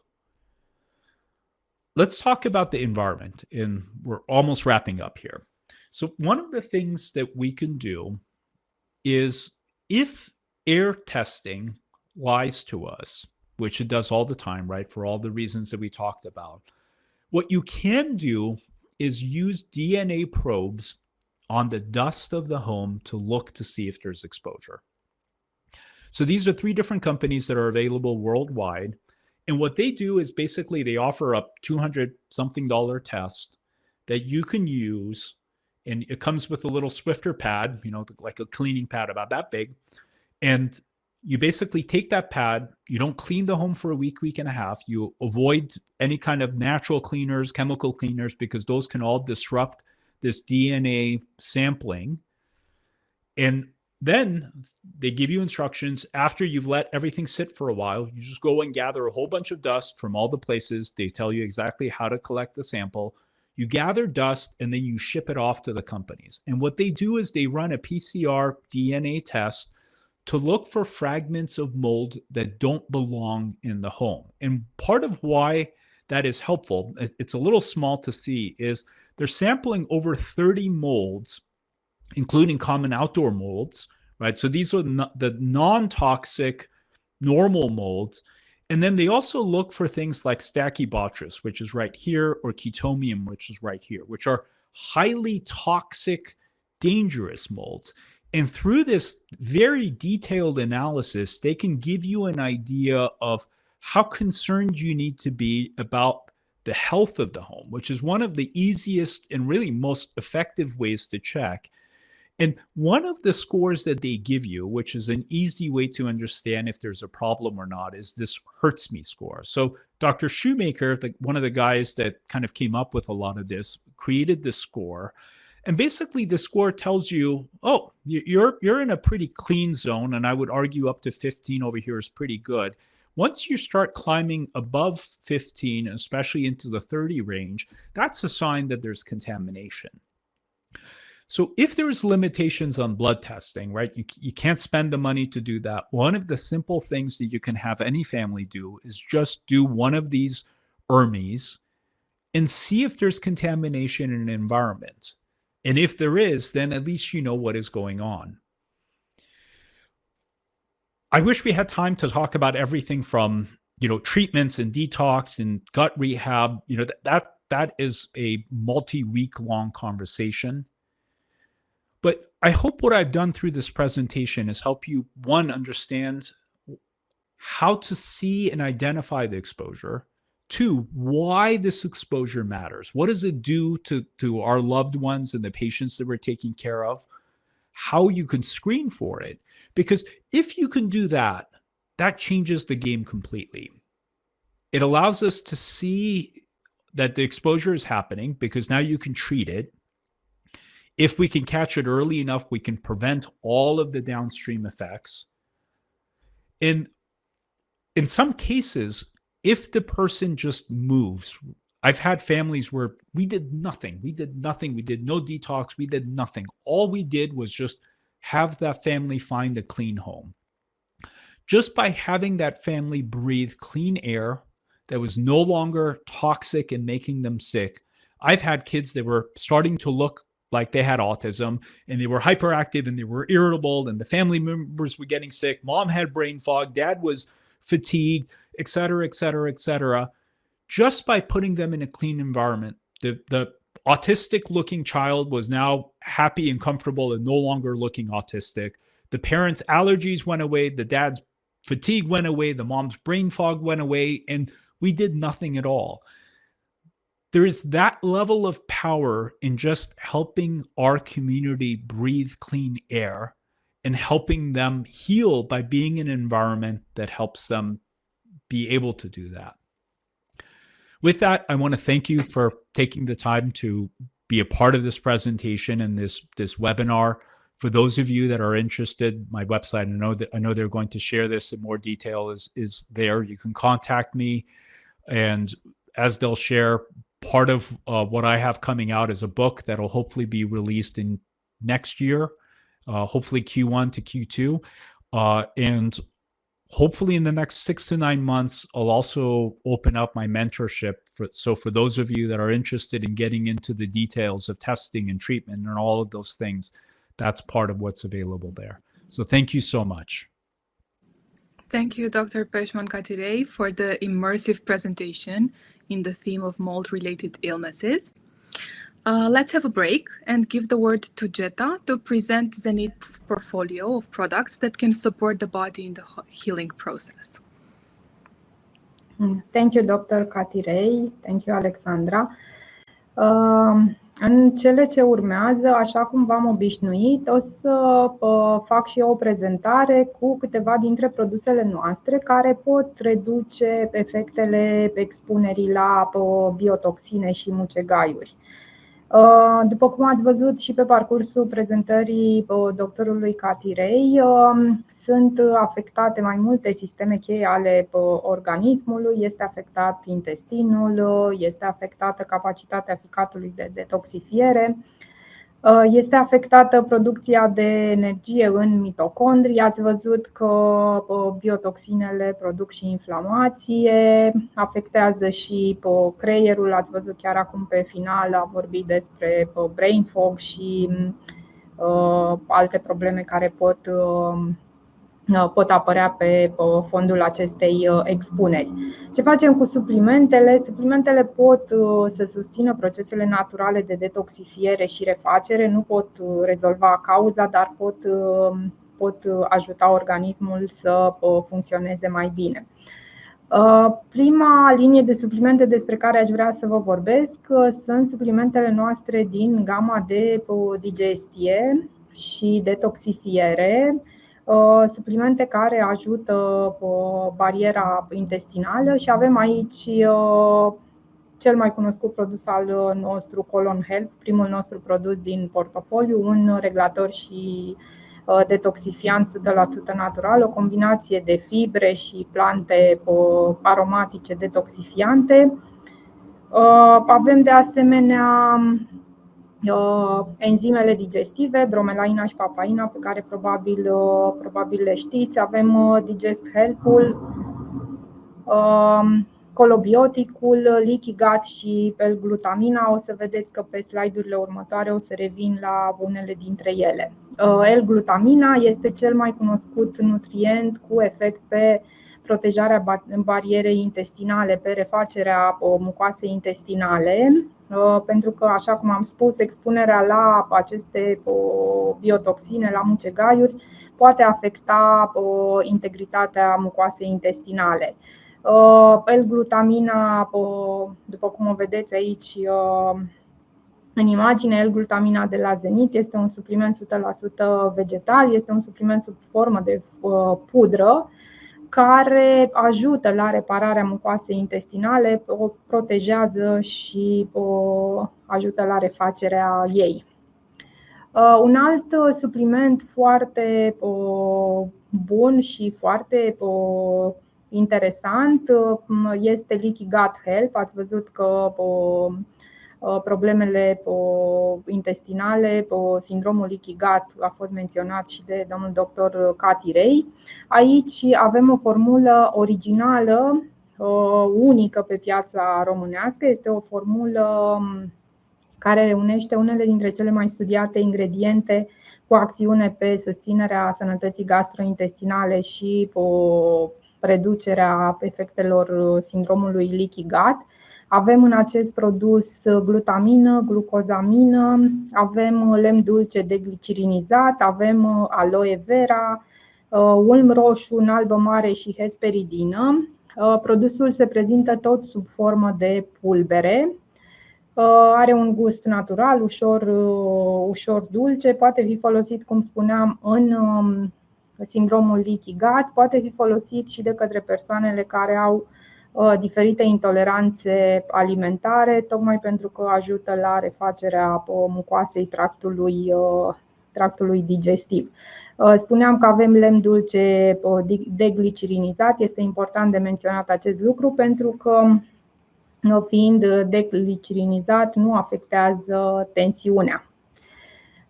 Tot în zona de suplimente cu acțiune pe zona intestinală, avem aici produsul nostru cu probiotice. Colobiotic este o combinație de 4 lactobacili, 2 bifidobacterii și 2 bacili sporulați. Am pus aici 3 direcții de acțiune ale acestui produs. Odată că ajută la recolonizarea intestinului cu bacterii bune, susține funcția de barieră intestinală, ajută la producția de butirat la nivel intestinal. De asemenea, susține confortul digestiv prin reducerea balonărilor și gazelor intestinale. O capsulă de colobiotic are 20 de miliarde de unități formatoare de colonii, deci este un produs cu o concentrație foarte bună.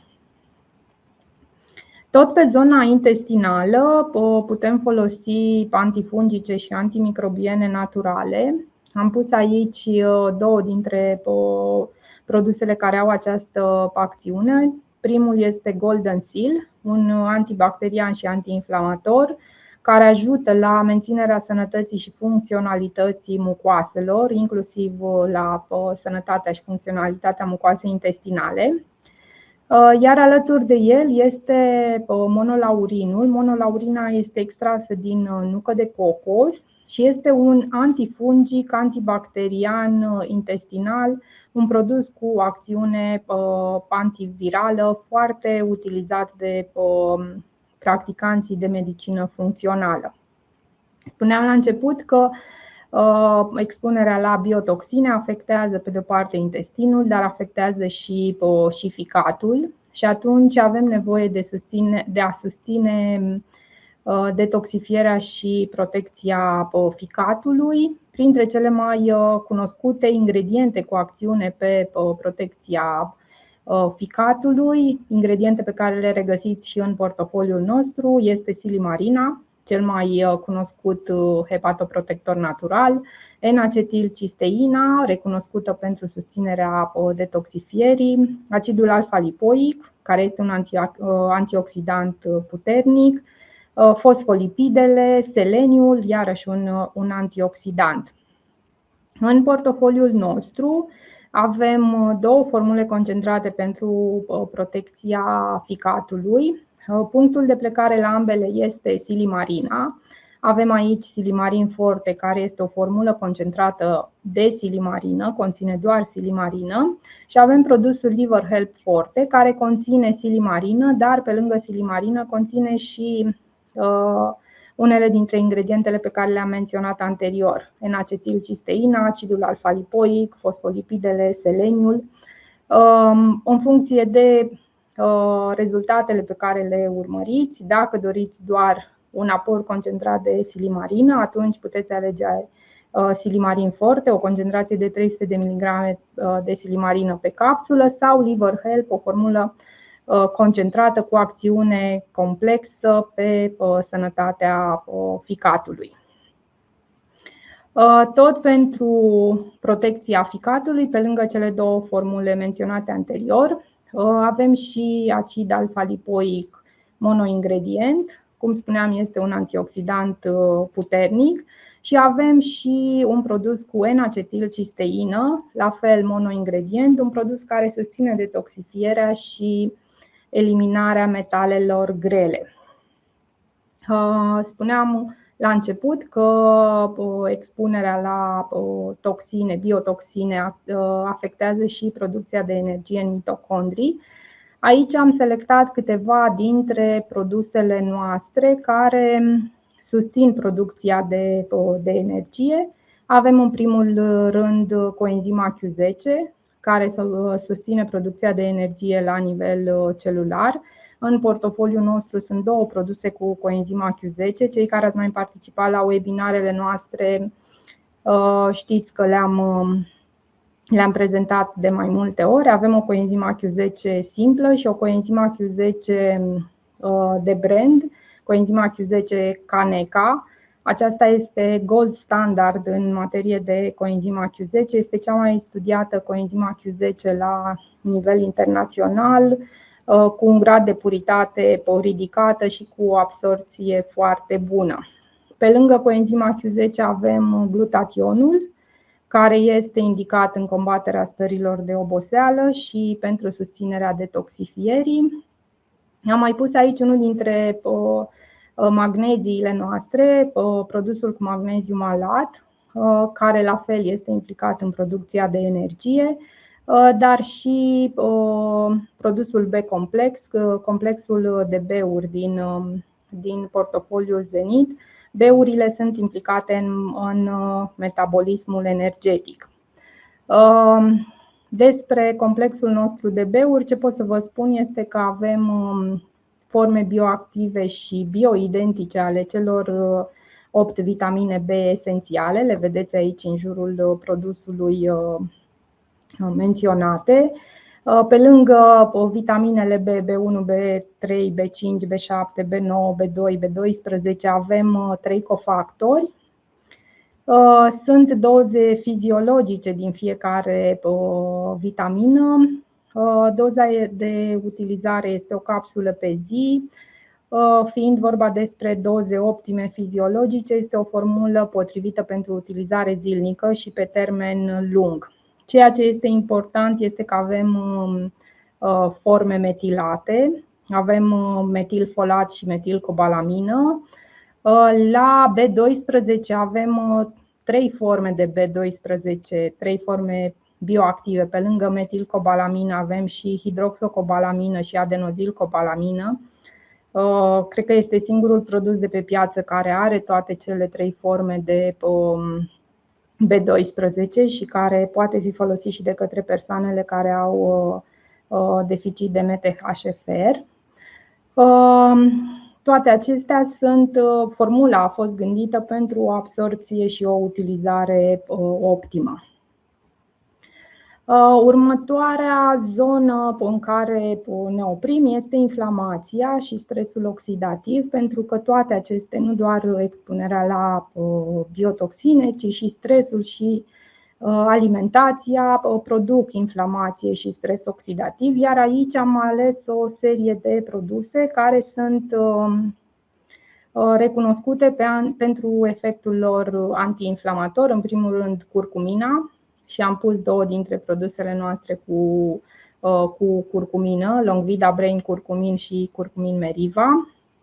Am pus de asemenea omega-3, care la fel este un foarte bun antiinflamator. Avem o formulă de omega-3 cu puritate crescută. Avem 1000 de miligrame de ulei de pește sălbatic pe capsulă, din care 400 de DHA și 300 de DHA. Deci este o formulă concentrată.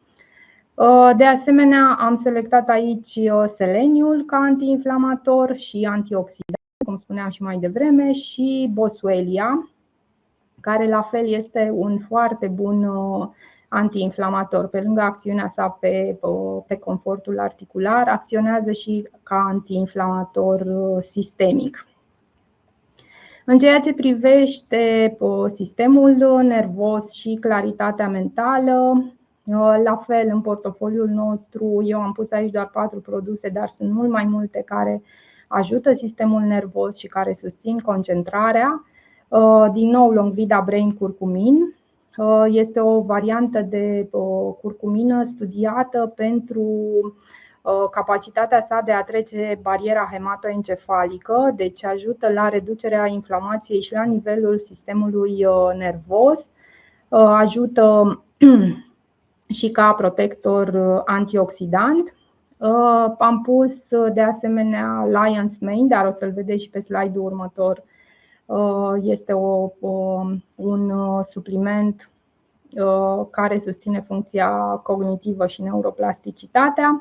Magneziul treonat, pe care sunt convinsă că îl știți, este un magneziu cu afinitate pentru sistemul nervos. Este forma de magneziu care ajunge la creier. Și L-teanina, care este un extract din ceai verde cu acțiune pe concentrare și relaxare, fără a produce somnolență. O capsulă de L-teanină poate să înlocuiască a doua cafea din timpul zilei, dacă putem să ne exprimăm așa. Spuneam că o să revin la Lion's Mane. Cum am spus, este un extract standardizat din ciuperca coamaleului, susține sistemul nervos și activitatea creierului. Sunt multe studii pe Lion's Mane. De asemenea, crește capacitatea de concentrare și este un foarte bun adjuvant în stările de anxietate și depresie. Magneziul treonat, despre care am spus și adinauri, este magneziul cu afinitate pentru creier, esențial pentru funcția neuronală. Participă la reglarea neurotransmițătorilor, la plasticitate sinaptică, ajută memoria și învățarea.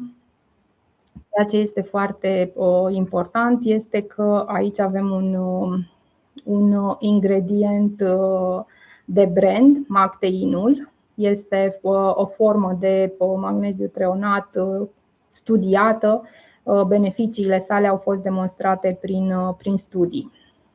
După cum știți, în portofoliul nostru avem o gamă foarte largă de magneziu. Am pus aici produsele pe care le-am mai prezentat și cu altă ocazie.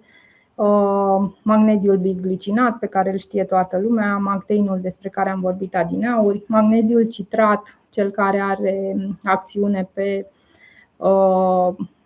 și în constipațiile ușoare, magneziul pidolat, care poate fi folosit în migrene, magneziul marin, care este extras din apă de mare și conține nu doar magneziu, ci și microelemente.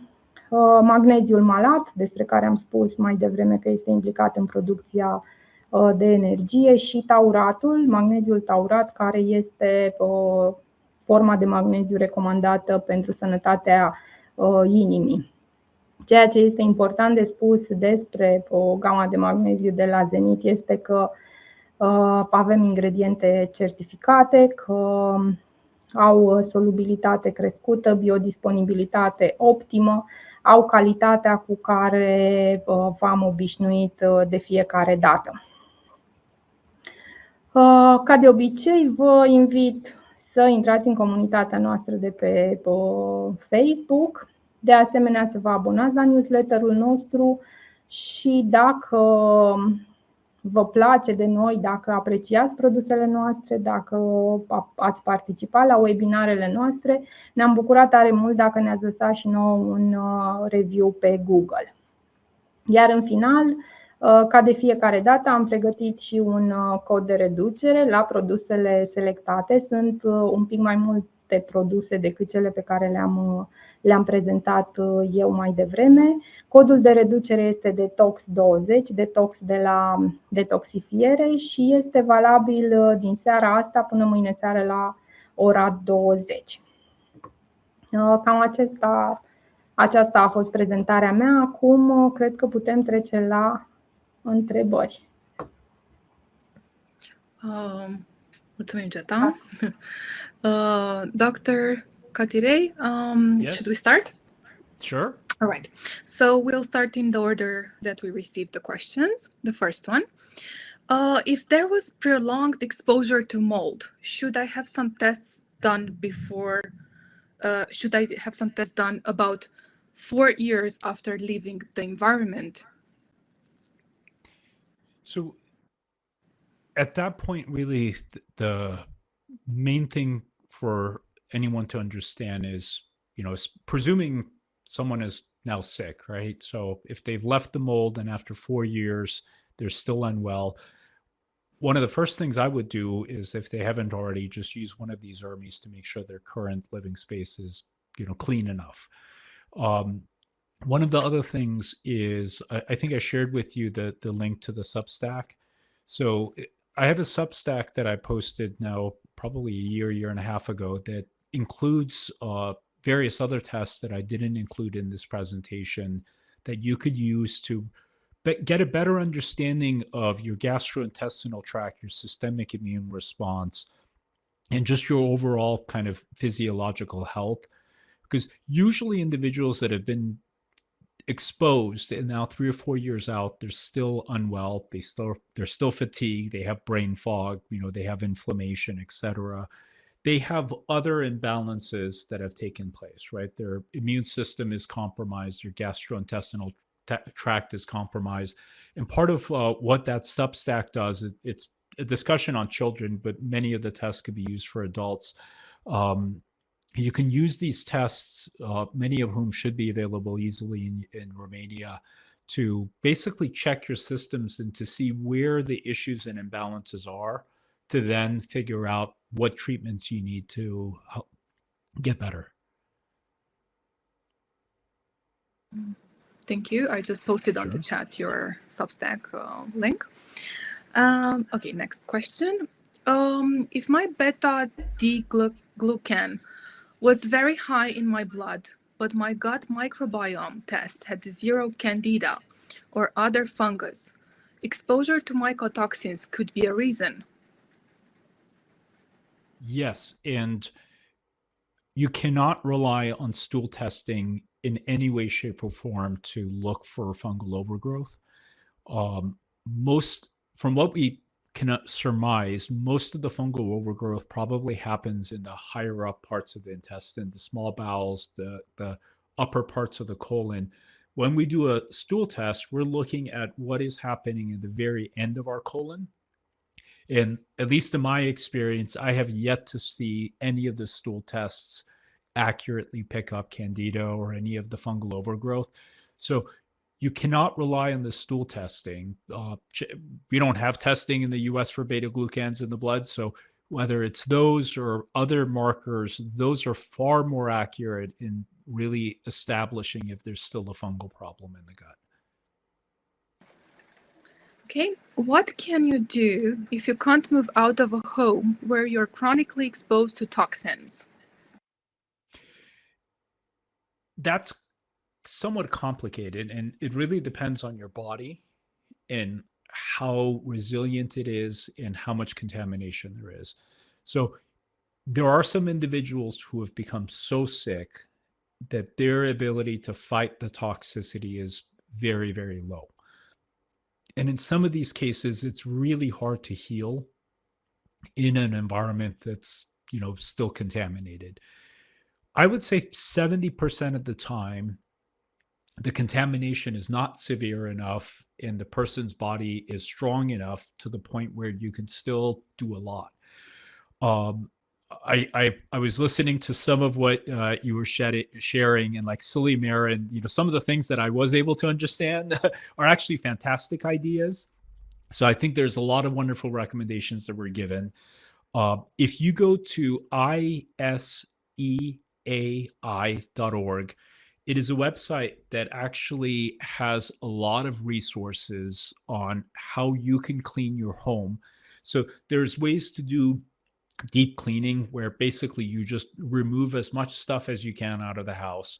You wipe down the walls, you wipe down, if you can, the ceiling, the floors, get rid of as much dust And sometimes by doing that kind of cleaning, what you're able to do is remove some of these toxins that are coming out of the walls to reduce the contamination level. And I know right now, weather is crazy and it's way too hot, but if the weather allows opening the windows, letting in as much fresh air, all of that could be helpful. And that website has some handouts on some of these things and what you could do. Okay, next question. Constant exposure to mycotoxins keeps the body in a constant state of stress, which affects its resistance to infections and promotes viral and bacterial infections. Can the body's detoxification capacity be supported with supplements? Yes, it absolutely can. Now, is that always enough to help someone fully heal? I think that's the part that gets tricky and complicated. N-acetylcysteine, glutathione, those are all things that could be very helpful. I use N-acetylcysteine all the time in the kids, when they can tolerate it. And sometimes it's very, very helpful. So by supporting detox, by supporting the gut, sometimes that is enough to help people kind of recover and heal. Sometimes more is needed, but I think those are all very easy, simple steps you can take to try to move things along. We have one question. If you can repeat the website which you mentioned. So let me see if I can put it in the chat myself. Yes, please. Seems to be an interest on it.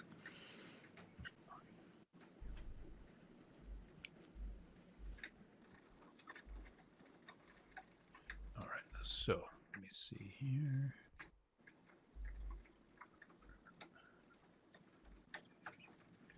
Yeah, find where the chat is. Chat, there we go. Okay. So I'm putting it in the public chat. Hopefully it went through. Yes, perfect. Thank you so much. Sure. Okay, we have a very long question now. Okay. There are several points. So first question. Does mold exposure produce immunosuppression on one hand and an allergic reaction on the other? Are these reactions dependent on the tissue or organ exposed? Or is it just the type of immune cells that have been activated? So yes, it does cause immune suppression and an allergic kind of presentation. How it shows up and where it shows up depends on the person's kind of vulnerabilities. So some people, for instance, have very vulnerable gastrointestinal tracts, and it shows up, within the gut, and you get with that chronic diarrhea and weird gastrointestinal issues and food allergies. For other people, they are much more vulnerable in their airways. So you get chronic sinus infections and sinus problems and chronic runny nose. So it could affect any system depending on your genetics and what you're most vulnerable in. Get it. Next part. Is it possible for already sensitive or sensitized people to react allergically? For example, a person with typical asthma symptoms, even after renovation in a closed space, for example, in an office. And if this happens, what exactly was done wrong during the renovation? So there are some people that become so highly sensitized that even small amounts of exposure can cause them to feel unwell. If remediation was done properly, and that website also has handouts and information on how remediation should be done, and so forth. And there's also environmental experts on that same website that people can connect with, that work with people around the world to better understand kind of their living space. But sometimes what happens is your home is fine, but now you go, to an office space, or your child goes to school or whatever else, and these other environments are where the triggers are. And in some of these cases, there is actually a way to do an allergy desensitization. There's type of therapy called low dose immunotherapy, LDI, and low dose allergy treatments, LDA, which are two ways to basically calm the immune system down and kind of reduce that sensitization. If people just type those terms in, there's a gentleman out of Hawaii that does LDI, and then there are providers, at least in the US, and I'm guessing around the world, that do the LDA, that could be used to kind of do this desensitization. Right. The effect of suppressing the immunological response after exposure to toxin produced by mold can occur both after aerogenic exposure and after digestive exposure, for example, through the consumption of food contaminated with mold spores. Why do our own normal gut bacteria or flora fail to react against the immunological activation that leads to leaky gut syndrome? So in most of the cases, what's happened is the gut bacteria were, compromised through all the things that we talked about. And the gut is also compromised to the point where the normal barrier response is really not intact to protect us. So when you see these kinds of weird reactions, usually those are very highly indicative of an intestinal tract that hasn't yet healed. Is the neurodegenerative processes initiated by mold exposure based on an autoimmune reaction? Yes. There's also a toxic component because a lot of these compounds are just directly toxic to the neurons themselves. I didn't touch on that, but it's basically a dual. There's a toxicity of the brain cells, and then there's also a inflammatory response, and it seems that combination is one of the big driving factors. Okay, next question. Among autistic children exposed to mold, have you had children who, on MRI, showed demyelinization in the frontal lobes and inflammation in the cerebellar pedunculus and cerebellum? Honestly, I don't run MRIs on the kids because rarely do I find them helpful. And you cannot detect the type of inflammation that we're talking about on regular MRIs. On PET scans, very highly specialized PET scans, you can. There are different types of analyses of the MRI information. One of them is called neuroquant, that looks for the size of different brain regions, and through that indirectly you can decipher if there's inflammation. But the microglial activation is not something you can see on MRI. As far as the cerebellum goes, I honestly don't know. I imagine the type of inflammation that we're seeing is similar, where regular MRIs never, as far as I am aware, are able to detect this.